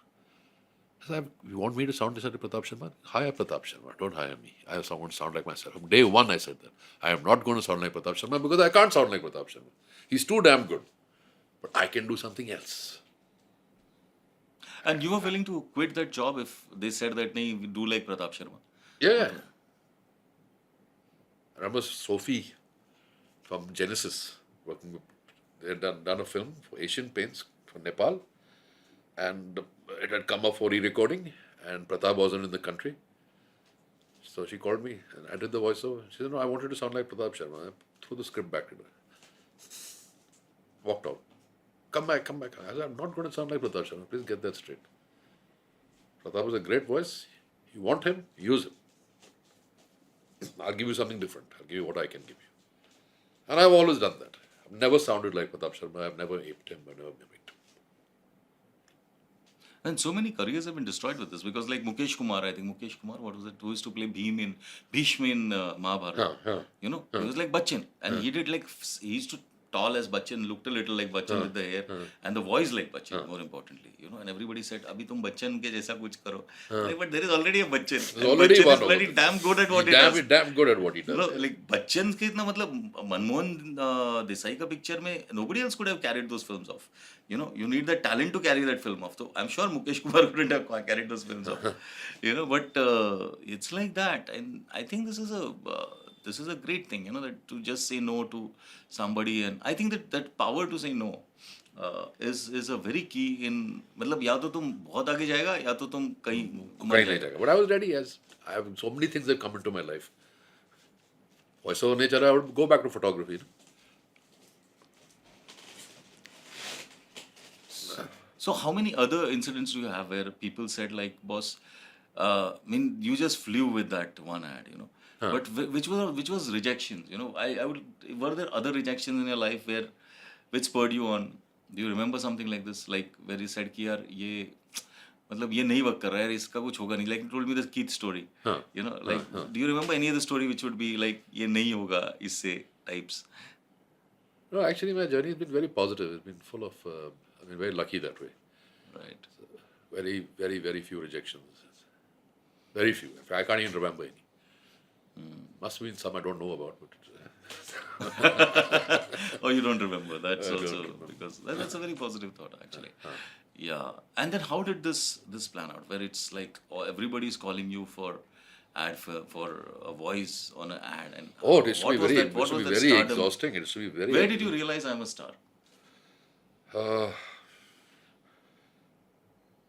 When Pratap Sharma started acting very rude with me, whenever he met me. Earlier on, he was very friendly with me. Right. Now you're competition. Yeah. And his wife has slammed the door on my face. So what's the story? What's the story there? I mean, I don't want to run anyone down. Pratap was a great okay. guy. He was a great Yeah, guy. yeah. But actually, he was upset. His career had overnight disappeared. It was quite frightening. And it happened with me also. When this industry leaves you, they leave you overnight. Yeah. Dump you overnight. Yeah. But you had a long run. I had I'm a sure long you didn't expect that run to last that From long. 1982 to 2021, I'm still going. Yeah. So it was the voice still has that quality. I mean, it's also about hard work, right? It's not only about. So I get work in the longer formats, so documentaries, 1 hour documentaries, 1.5 hour documentaries. They don't pay that well, but they're very rewarding to work in because you get to have a nice big body of work. That, you're able to see that you can pull this off. Earlier on, I've been working in the 30-second zone. Everything has been 30 seconds or maximum 7 to 8 minutes for a corporate. But now to pull off a long one and narrate a whole story from beginning to end, it's something I've always wanted to do, never had the opportunity to do. But now with History Channel and Discovery Channel and National Geographic, I've worked with all these over the past years. Done quite a bit of long format work. It's also legacy, right? I mean, when you're doing this, like when you're doing National Geographic and all that, it's also kind of a legacy. Yeah, hopefully somebody 20 years down the line will watch that documentary. And say, Yeah, who who's was going to this watch guy? an ad film? I mean, Yeah. that's eventually selling. Yeah. You know, so how can you give me a sense of how that journey has been once you hit it big to the next 20 years that went? How did they go for you? How did they? This industry is, everyone wants to make money and everyone wants to keep all the money to themselves. They don't like to pay out as little as possible. You may have noticed also. Yeah. No, people don't pay me, so I've They stopped. don't pay you, period. They don't pay you, I used to be a period. writer, and I realized people don't like to pay writers, and you know, They don't like to pay voiceover artists, they don't like to pay anyone. According to them, everyone's a cheat. yeah, I gave myself, how I decide how much money do I want to be happy to do this job. That's how I work. If I'm not happy with this much money, then I'm going to charge more. I don't care whether you are happy or not. I need to be happy to be motivated to do that work well. People try to bargain all the time. I don't bargain one paisa. I stick to my price. So you want to pay me? You pay me. Dhanda mein maza hona chahiye. If there's no joy in doing it, why should I do it? You want to pay me 50% of what I charge, but you want 100% of my output. Will you settle for 50% of my output or 25% of my output? Will you settle for it? No, you want 100%, but you want to pay me 50%. I'm not playing that game, boss. That's always been my Credo. This is my charge for everybody. You are my best friend also, and you should be charged that much because he is not. If I charge you less and I charge him more, I'm putting him at a disadvantage and making you more competitive. You might lose out on that job because I've quoted a different quote to him and a different quote to you, and there are many artists who do that. And I find it very wrong. I says, be transparent about your costs. Stick to your costs. Who am I to tell anybody how to run their lives? This is how I run my rules of working. Yeah, absolutely. I mean, everybody has their own set of rules. I mean, and the other person doesn't have to agree with your set of rules. Correct, I mean, correct. The other person is running with his set of rules. That's perfectly all right. So, was advertising rewarding for you? I mean, if you look back at it and say that, did you find it rewarding enough? Not monetarily. I'm not talking about money. I'm sure that you made a lot of money. But I'm Made saying, some good friends in advertising. More on the technical side and the recording side, not in the agencies. But yeah, you have to say that advertising has some of the most interesting people in it, funniest people working in it. So it's always, all the recording sessions are always great fun. There's a lot of banter. getting rid of the tension before the work starts, and being relaxed with each other. You have to be relaxed to be able to communicate without offense. I may do something and the director wants it wrong, but he says it puts it the wrong way. I might take offense and Right. And when did your studio? When did you get into the studio thing? I mean, studio is now about 25 years old now. So it was an extension of my business. The problem was that every time I decided to go on a holiday, I was abroad, or all my income would dry up because there's no income coming in if you're not actually doing the recording. So I realized I needed a source of income and I wasn't here. And also that my voice may not last forever, my health may not last me forever. I needed something to, what better business to get into than the business you know, which is the studio business. So that's how I got into the studio business. so now let's slightly discuss the craft because you are you are one of the best at it. So what do you think makes a good voice? Like, what do you think is? I think more important than the voice structure is the storytelling. The ability to tell a story, the cadences, the nuances, the humanity in the voice. Sometimes you have to get rid of all the humanity. It has to be pure power, raw power. For advertising, that's the kind of stuff they want. But for film, for documentaries, your communication is what counts, more important. I wouldn't really mind if the voice wasn't that great. If I'm hearing a very interesting voice, a voice that keeps me interested, that is key to being a good voice. So it's more of acting with your voice, right? I mean, is that? Being relaxed with your voice, being relaxed with it, being able to express yourself. And yes, acting. A lot of craft as well, a lot of skill. That to me makes a good voiceover. Not somebody who could just produce very deep baritone. Not necessarily that. Anyone can do that after some time. And what has been your rigor? I mean, with your voice. I mean, like, what is the process that you have followed with your voice? Like, you told me you drink and like ice and all that, but it doesn't seem true. Knowing that. No, I'm very bad. I personally believe you should not pamper the voice. See, because it's not that I'm Ashok Kumar or Lata Mangeshkar where I have to perform publicly. Where a slight glitch in my voice or a crack in my voice would mean that the whole song the whole show is ruined. They have to take care of their voices. Their voices have to be in top shape. But here I got to do another take here.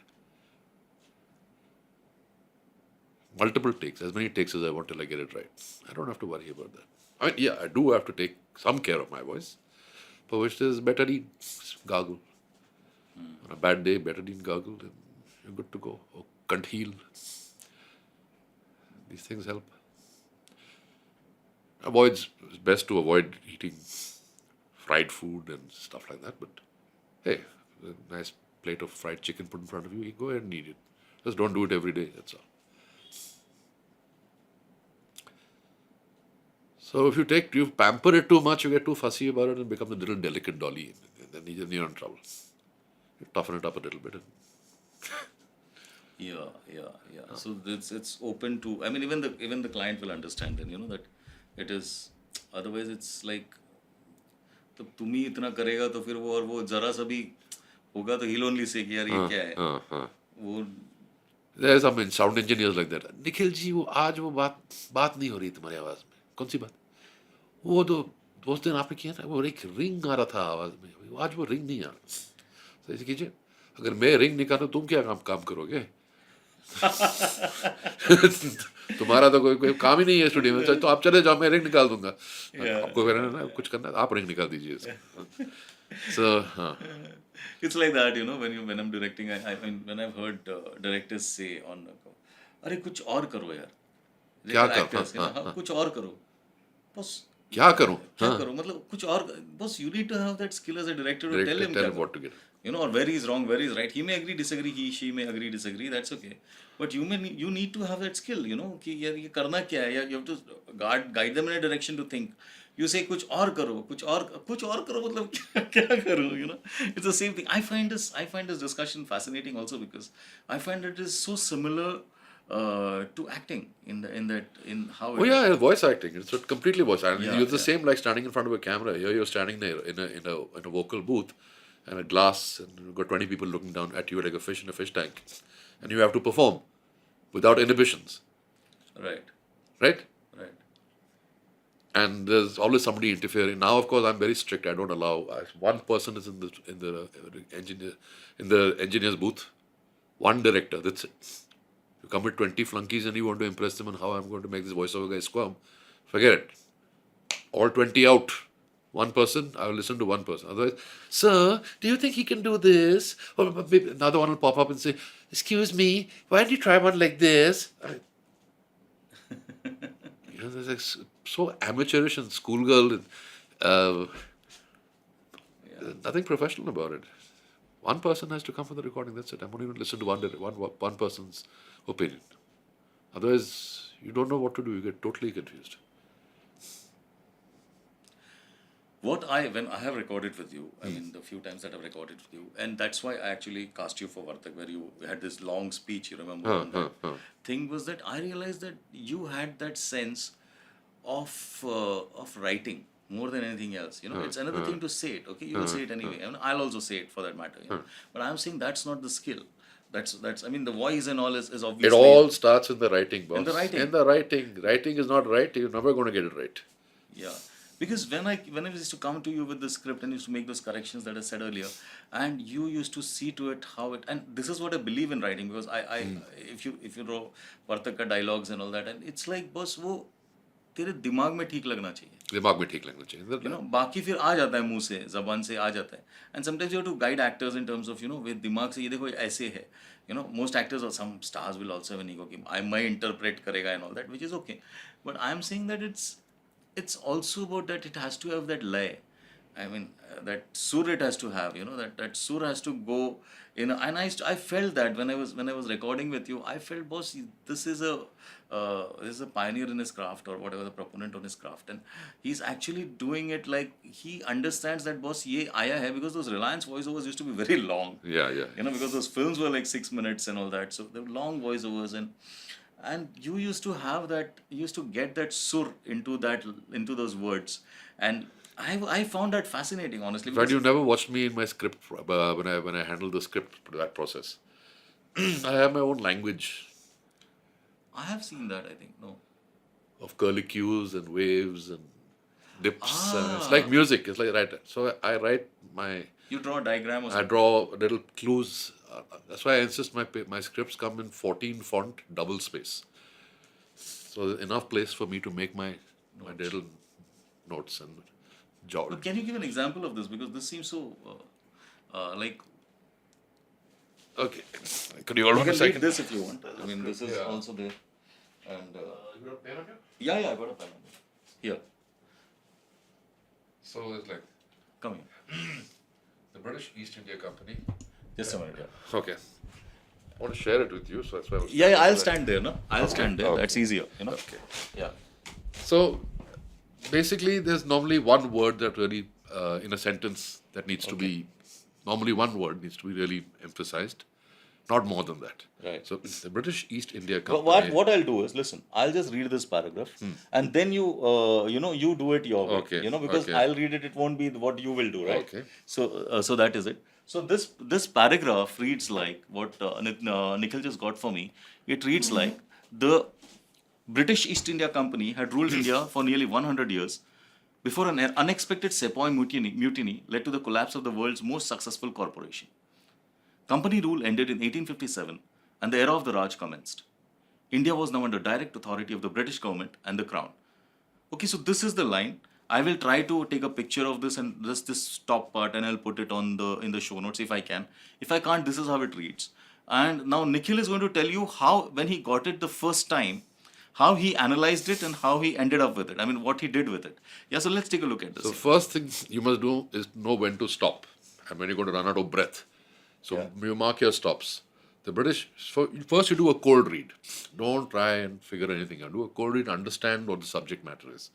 So the British East India Company had ruled India for nearly 100 years before an unexpected Sepoy mutiny led to the collapse. Collapse now is okay. Had ruled. The British East India Company had ruled India for nearly 100 years before an unexpected. So now it's unexpected, huh? I've done that notation. You've done the notation on unexpected, yeah. Before an unexpected Sepoy mutiny led to the collapse of the world's most successful corporation. Company rule ended in 1857, and the era of the Raj commenced. Wow. India was now under direct authority of the British government and the crown. So you take pauses. So what you have done now is, let me just, because people can't see this, is that you have made markings over ruled, unexpected, commenced, collapse. You have said that collapse has to sound like a collapse. If I understand this right, yes. When you say collapse, it has to it has to sound like a collapse. Yeah. And most, as in that has to have that wazn in most. Yeah. And commenced also, like where you probably come down on it. Yeah. And then you do this, and then direct. That's also you have marked out. Yeah. Can you just read it the way you would read it now, or final read? The British East India Company had ruled India. So I'll start again, sorry. The British East India Company had ruled India for nearly 100 years before an unexpected Sepoy mutiny led to the collapse of the world's most successful corporation. Company rule ended in 1857, and the era of the Raj commenced. India was now under direct authority of the British government and the crown. Superb. चाय पियोगे? नहीं, चाय पियेंगे बाद में. अभी तो time है सर, अभी थोड़ा तो आपसे और थोड़ी देर बात करनी है. हाँ जी. Okay, so I mean this is absolutely superb. I mean it's because I've recorded with you, and now I see how you practice your craft. This is behind the scenes. This is behind the scenes, which you don't show me. It's called nose picking. Yeah, It's an essential part of the grooming. But you not in have to public. nose pick, but not in public. You don't. So this is nose picking, not in public. Not in public. No, but what a fantastic, what an amazing learning I had right now. I mean, because this is exactly how I have seen good actors do exactly this. When they are with them, and I sometimes I see actors rehearsing, and this is exactly what actors do. And I should have guessed all this because I'm supposed to know. You're supposed to be an actor also. No, but the way you are as a, You must have studied acting at FTI, no? No, I did something else actually. I did camera there. I'm actually a fully qualified cameraman. From the institute, and I never touched the camera after I passed out. I met Sri Ram Raghavan. I started writing with him, which was like something, man. I mean, I really enjoyed that 1 year with Sri Ram. I have writing credits on Johnny Gaddar and all that. So that's how. And then I made Rewind. And once I made Rewind, I think it was okay. I mean, then life just flew from me. Give me a copy of that book of yours, no? Script writing, anyone. No, I have not. It will get released in the next, I think, 2 weeks or something. How did you come through? How did you arrive at this process? Was it trial and error, or when you started off, what was your process, and how did you evolve? How did it I evolve? started off, my process was very raw. Just drama. And I think back to my earlier work, sometimes some of it was laughable. But it had a great quality to it also, freshness. A young Nikhil. I mean, voice age, as you go older, the voice ages. Right, right. When you're young, there's a certain vitality and strength to your voice, but you don't have the craft. Craft develops as you grow older. Unfortunately, you lose the vitality and strength, but you can gain the craft. So I would never be able to handle the long scripts when I was young. Oh, really? Yeah, I wouldn't be able to handle it. But you wanted to do them then, or what would? You wanted to, but you knew you couldn't. You Wow, don't have the skills to do it. that's amazing. Yeah, I mean that's. I mean, See, there's no school of training over here. There's no way one can go and learn. right. The only Right. people who run courses are people who have other voiceover artists, and Right. most of them are not really very successful. So they set up shop and teach you how to do it. And those who can do, those who can't teach. Teach. Yeah, that's largely true. Not true all the time, but largely true. Yeah. So this is some things which I think there's an article by long back. There's an article by Sherin Mamin. I don't know whether you've read it. And there's this, according to Mr. Nikhil Kapoor, the voice behind commercials for Gillette, ICICI, Samsung, and Himalaya Herbal Healthcare. One doesn't even need to have a deep voice to make it big as a voiceover artist. A light, nice voice is sufficient. What really matters is the way you use your voice. The voice should be interesting and have character. What I just told you. Yeah, what you just told me, and that you've stuck to this. Well, Mr. Pratap Sharma said something that one should be able to communicate easily and should have a good ear to grasp things fast. He believes that a person with a good voice should have a good nose and a good ear, as the three are connected. Your voice can be developed by giving it a character and having a sense of deep thought. The voice box is like a muscle, it can be worked upon and turned to get the best results. I'll tell you something about me. I have a major problem with sinusitis. Okay. My nose is blocked 24 hours of the day. Oh, really? Yeah. I've had to learn to reproduce my voice from my throat only. Otherwise it will be nasal. This has nothing. This part of it has nothing to do with my voice, but as it should actually. My sinus cavity. So Mr. Pratap Sharma is right in a way that it He's has right. He's absolutely right, because this is the entire thing is a reverb chamber. the entire face is a reverb chamber. The sinuses, the cavities in your skull Right. is what makes the voice resonate. Oh. Now I'd have the disadvantage that those are all blocked with snot all day long, because I have a massive sinus problem. So I have learned to now use only my voice, my throat, and my mouth to reproduce. My nose and my sinuses and my ears have nothing to do with my voice. Wow. And you've been so successful in spite of Conned such a everybody. big... Conned everybody.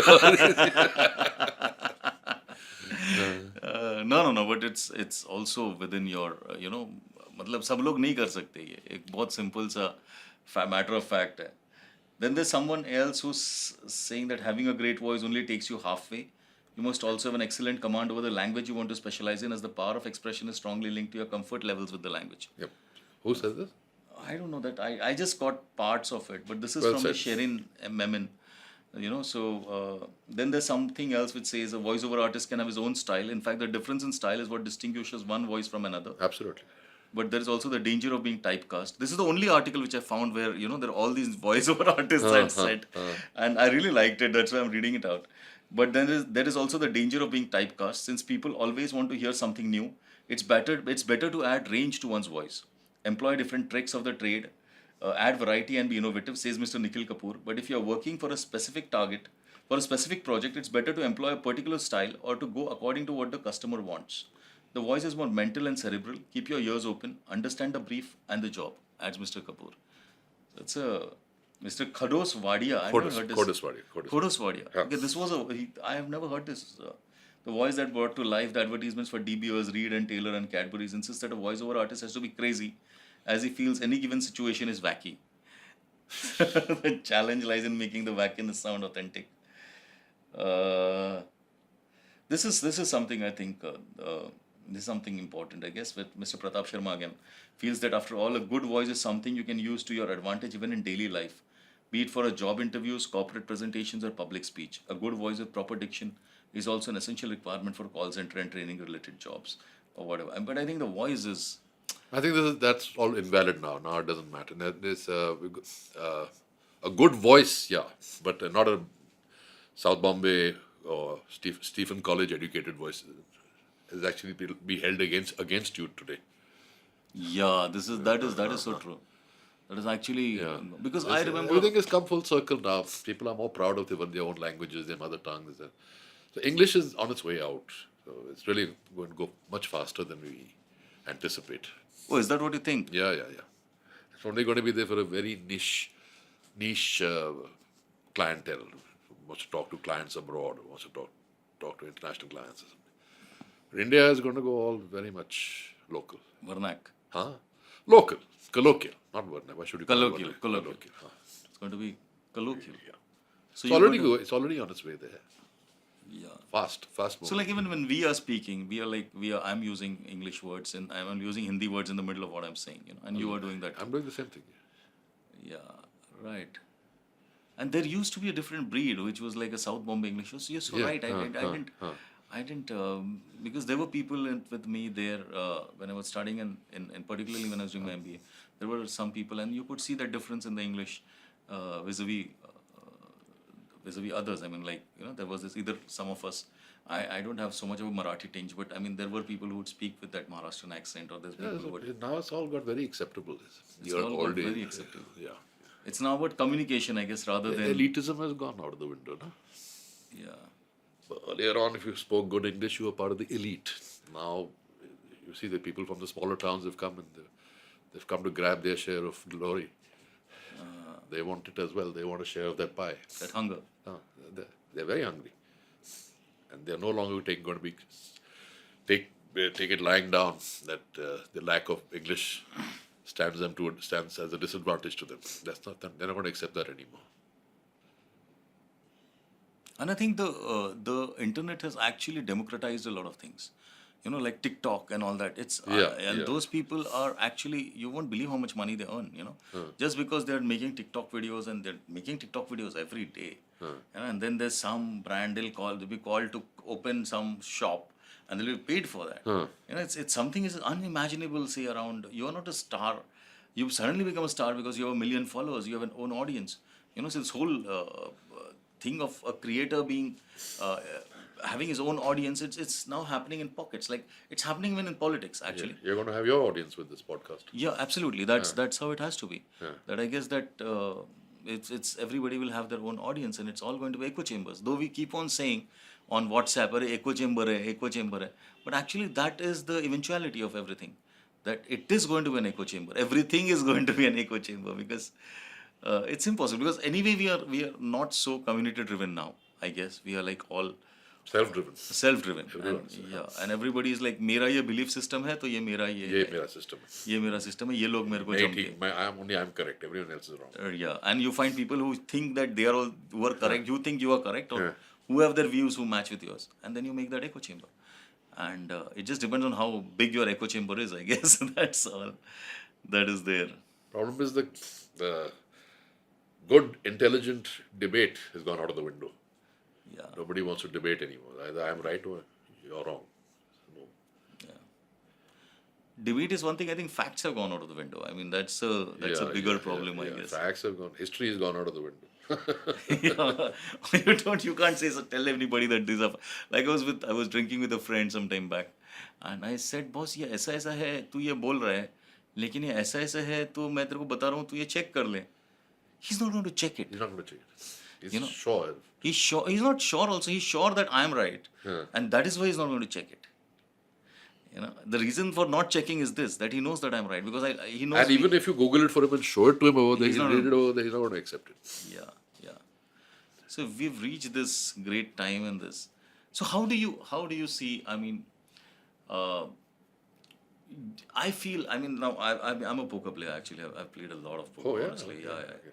So I'll do a quick read on you, which is that I have always felt, because I have felt that there is a lot of anger in you, somehow you give me that vibe, that Still, still, no, not really. I mean, I'm saying that, but there is some kind of anger in you, which is like, which is not, I don't know what that anger is. It may be systems related, it may be, something, but there seems to be some little anger in you, which seems to be, which seems to manifest itself, but it's on the edge, but it gives that feeling. I mean, am I right or am I you're wrong? right. You're right. You're right. I have a very short temper. I have a very short temper. Not a good quality. Not something I'm proud of.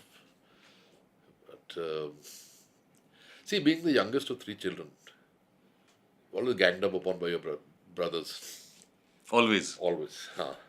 Hammered up, bashed up, shortchanged, all my life. So I think that part of what became part of my personality is to fight for what is mine, fight for what I think is mine, fight for what I think has been taken unfairly from me. So the fight has always been. I found the best fights work when you frighten somebody with the immediacy of it. So maybe that's become part of my personality. Maybe it's I So that's don't- more of a reflex action for you. I mean, to yeah, it's like or it's like a veil to put in front of you. No, people read me as having a bad temper, but they don't understand that guys. He's trying to con me in that very same sentence when I've told him to go to hell. He's trying to shortchange me. He's not told me about the number of edits he's made of that ad, and I found them somewhere else. But I've told him to be honest and clear cut about them. And I've gone to him, like, buddy, you owe me this much money. He said, no, I'm not going to pay you. I said, how can you're using my voice? So there's a lot of injustice that happens in this industry. A lot of unscrupulous people you have to work with all the time. There are some very fine people, but many, many, many, many, many unscrupulous people in this world. So I had to manage them. The way to manage them is keep them frightened of you. You don't screw with Nikhil. If he catches on, you're in trouble. But there's also I mean, this is obviously true. I mean, but I also feel that there's also a certain other kind of anger in you, which seems to be more systems driven. I mean, it's like I love this world that I'm in, and I don't like the way this is. And I feel that this can be better. That kind of an anger, I don't know. I feel that in you.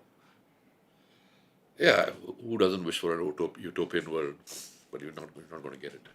Yeah. No, but not everybody's angry. I mean, that's Yeah. Different people process it in a different way. I don't know what it is. I probably have to go to a psychiatrist to find out what it is. I've never been to one. So I manage in spite of my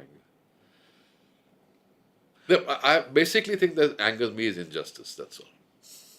If someone's road rage is another thing that happens because of that. I have to really control my road rage. I drive a lot to Kalibag all the time. You find people who have a very callous attitude towards other drivers. They come driving at you with their lights full on at night. In spite of the time you're blinking it, they'll put it off, but they don't put it off. So people are not very considerate in many facets. I try to be considerate. I give way. I give the right of way. I stop for pedestrians to cross the road. Yesterday I was driving down a narrow gully and I saw this big car coming the other side. I just flashed my lights twice. I said, let me pass through because there were people who parked scooters all over the place. He came straight to me. Neither he could go forward, nor could I go forward. And I just let two cars pass. So it was my turn to go through now. The guy had a big car. So I just sat down, shut the doors, put my windows up, locked the doors so I'm inside, and sat down. Put my seat back and went to sleep. I'm here for the long term. More practical person would have reversed and got out of there and let the big car go, but not me. Finally, we sat there for 10 minutes and the big car backed out. I was 3/4 of the way through. And yet he's trying to push his way. These are the kind of things that anger me. Otherwise, minor issues. Otherwise, and I don't tolerate fools. Well, yeah. Somebody's been told to do something in a particular way, and in spite of that, he's been told clearly to do it in a particular way, and he's not done it, and causes a loss of time or money or property or something, then that angers me. I'm not very patient with those people. But I don't keep people around me who make me angry. It's out of my life. But you find new people to make you angry. Yeah, I find people.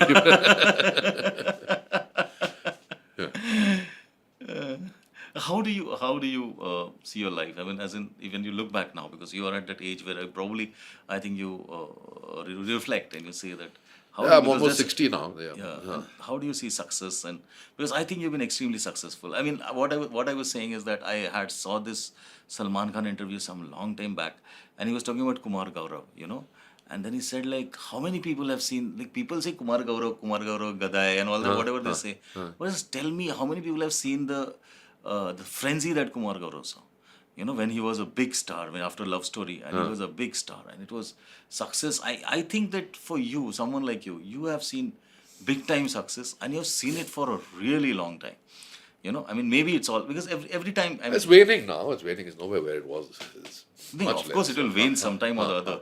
It wanes for everybody. It's not only you. But how do you now look back at your journey, and what is your philosophy about it? I think I must have done something really good in my last life. That my karma was good. A lot of good, lucky breaks. A lot of forgiveness from the universe has happened. Mistakes which I made. Close, encounters with death, which have been avoided. Wow, when? I had a massive accident about 8 years back. Wow, I didn't know this. I mean, Massive accident. this is in what year? 8 years back. But, 2013. Okay.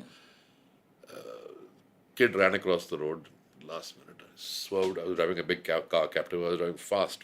I couldn't even. I went to brake, and I had gotten up earlier during the rains, and my shoes were wet, and my foot slipped from the brake and hit the accelerator. The car went hurtling into a wall and hit another car coming out of the gate at the same time. Car was a write-off, but I walked out without a scratch. Car was a write-off. And I woke up in the car. I hit my head on the windscreen, and concussion obviously. Car was good on safety features. My seatbelt was on, fortunately. When I woke up, it was night, and the airbag had burst on impact. So there was this white fluff floating all over the cabin, and the cabin lights used to go on and off like this. So somebody can alerted that there's an accident in the car, and the horn goes off, and so the horn is going oh, the cabin lights are going on, off, and this white fluff floating on the. I said, "मर गया अभी, स्वर्ग पहुंच गया अभी." तो दिख भी वैसे रहा होगा ना कि लाइट ऑन ऑफ हो रहा है, flop everywhere. Wow. So it took me about a minute or so to get my bearings to come back, but I thought I was dead, and I very calmly accepted it. So, couple of things like that. And what's your belief in a superior power or no or whatever? What's that? Or it's all luck and it's coincidences and I don't know. There's something I still haven't come to made a decision about. When I'm in trouble, I pray. When I'm not in trouble, I don't pray. like all of us, like most of the world. Like most of the world. And But you do. I'm not over obsessed. I don't think God wants us to be obsessed about Him. I think He's gifted us His life, and whatever. If there's a God, you live it out for whatever purpose He has. I don't think anyone knows one's purpose on this earth.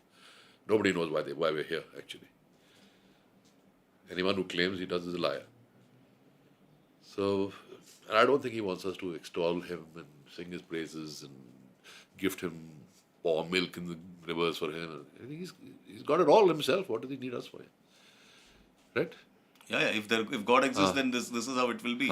It should be ideally. God can't be vain. We don't have to fight battles in His name. Right. Kill each other in His name. Why? We have the same production line. Yeah?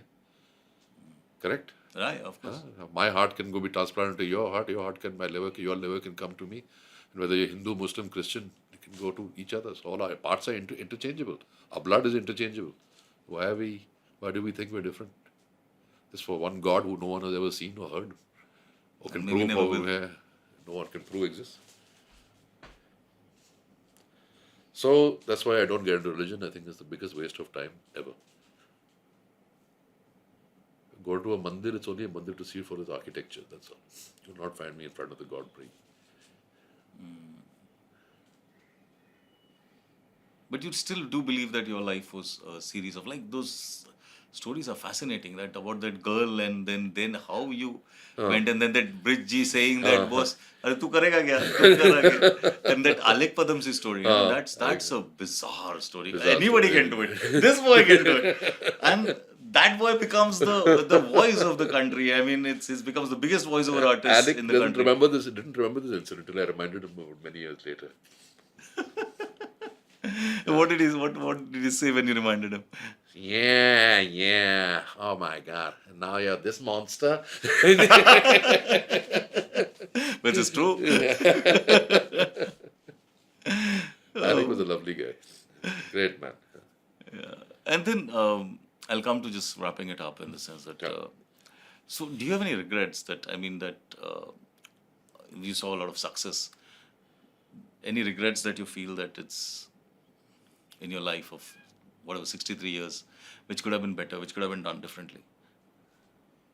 Oh yeah, of course. My marriage failed, so that's one. Didn't have. Look back, you realize a lot of things you did also to contribute towards the failures, not just the other party. But okay, now it's happened. It's happened. Now, let's move on. Huh? No point sitting pining about it. That's why losing weight now. No, I lost my. You're getting back on the dating market. No. I'm never going to go down that route again. I just realized I'm too bad managed with women. I just don't have the. I can't handle them right. I keep coming back to the same woman all the time. So you understand what I'm saying? I keep making the same mistakes all the time. So I said, no, better do this. They're Chill your out. type. Huh? They're your type. They're There type. is You a don't type. realize they look totally different on the surface. They're completely different. But deep down, they're the same. Like, see, there was this question which I did ask you, and this was article by Angela Peters, and it says 4 things to consider to be a VO artist. And one of the things that you need to know is that know your type. What is your type? And this was a VO question actually, but look where we got it in. Know your type. What is your type? And you got into this. No, but it was amazing to talk with you. I mean, knowing, and I'll always stay grateful to you for doing my film. I think it was an amazing experience working with you. I'll always be grateful for you to giving me that film. I only wish I was slimmer in those days. I looked terribly fat. Now, if at you were that. slimmer, I probably wouldn't cast you because Really? you wouldn't look a priest. No, but I cast you for the voice. I knew that ये flow में बोलेगा ये आदमी और ये superb लगेगा. Because that flow, I'm telling you, Nikhil, I still can't believe the first time I heard you. Not as a kid, of course I remember that. I don't know what you were saying then, but when you were practicing your craft in that studio, I think it was at Octavius, I guess, the first time I did it. No, I think we were Vijaya Cine Sound. No, I think I remember driving down all the way Okay, here, and then you came, and then because I No, stood for Harsh. my first recording with you when you showed me the rewind also. Oh, Was okay. in Vijaya Cine Sound. Okay. Vijaya. So, but I remember that and now when I saw the way you practice your craft, which is that you have put all these notations on each and every word, and which is going to go up and which is going to come down, and how it's going to end. I'm not married to those notations, because if the middle of the reading, if we find it doesn't work, I'll scrap it. Absolutely. No, but there is craft in it, right? Huh. What I'm saying is that there is a certain process in it which is Most unseen view even artists for- have. Most view artists have this approach. They all most. Okay. Huh. Okay. No, but I'm fascinated anyway. So that's it. See, when you're reading VO, your voice is reading this word, but your eye is already on the word at the end of the sentence. Right. Because you have to know what is coming up. Right. So these notations help you. In that way. One look that way, you're going to end over there. So you prepare with the amount of breath you keep in you. So I think is there anything you think that I missed out? Because I think this must be your most. I tried to look up your My weight loss journey. Your weight loss journey. We got to do something on your weight loss journey. So I get once I lose weight, we get 5 people together and we talk about our weight loss journey. Probably. That is going to be that's going to be never probably, but yeah. No, it wasn't because of that me, way. not because of you. It was walking and portion control, that's all. Yeah. So I ate half the amount I eat. I used to serve my plate with 1 serving. Half of what I normally eat. 1 chapati a day. Fruit in the morning as much as I want. whiskey in the evening as much as I want. Wow. I never gave up drinking. I went right through my weight loss journey, drinking alcohol every day. Wow. So the whiskey never stopped. The whiskey never stopped.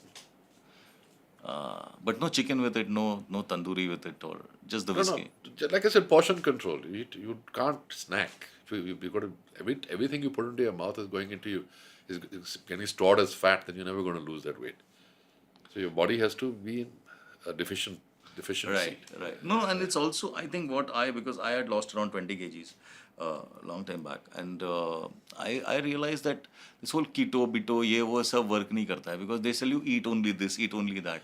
You know, it doesn't work. You get it. The science is right of keto, that boss carbohydrates ab ye karo or matlab band karo, and then the body will use up the stored up fat. I mean, it's all science is perfect, boss.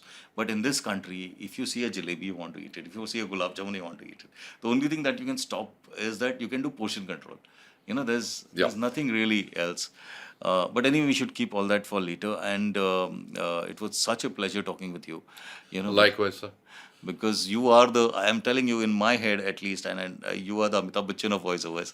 Oh, you're too kind and too generous. No, I'm not even being kind and generous. Honestly, I'm just being factual. Thank you, sir. And what I really believe. Thank you. I appreciate it, sir. And so thank you so much for this conversation, Nikhil. And we have a lot of conversations even otherwise. And as I said, I don't know why we are friends, but we are friends. We hit it off from day one. That's all. That's very strange. But we hit it off from day one. You're right. And thank you so much for talking with me. Thank you so much. Yeah. All the best for your blog. Chalo. I hope you enjoyed this episode. I drop a new episode every Friday night at around 10 p.m. I will also end this and every episode by recommending a film or a web series. But before that, here is a small message on how you can help to keep this podcast alive and growing. This episode is free, and I intend to keep it that way. But it does take a lot of time, money, and effort to produce the show. We research, write, record, and edit before we finally present it to you. So if you wish to be a part of our effort, you can support the making of the show by contributing any amount you wish on our website, conversationswithatul.com/support. And here is my film record. Since we discussed voiceovers, let me recommend a film where a voiceover plays a significant part in the storytelling. My own film, Rewind, uses only a voiceover to tell the tale. It is available on YouTube if you search with Rewind plus Atul Taishete. But here is another one, an all-time classic. The film I recommend today is based on a book by Nicholas Pileggi and written and directed by one of my all-time favorite directors, Martin Scorsese. The film is called Casino. Casino is a story of how two friends, played by Robert De Niro and Joe Pesci, fight over a gambling empire and a manipulative socialite played by Sharon Stone. Just the opening voiceover was enough to get me hooked to the rest of the film. Casino has a high 8.2 out of 10 rating points on IMDb. Do watch if you haven't already. Follow me on Twitter by following my Twitter handle Atul Taishete, spelled as ATULTAISHETE. Also, do visit my website, Conversations, that is, Conversations plural with an S. The complete website address is conversationswithatul.com. So see you next Friday at 10 p.m. with a different guest, a new episode and a fresh conversation, right here on Conversations with Atul. Have a rocking fun week and stay safe. Thank you.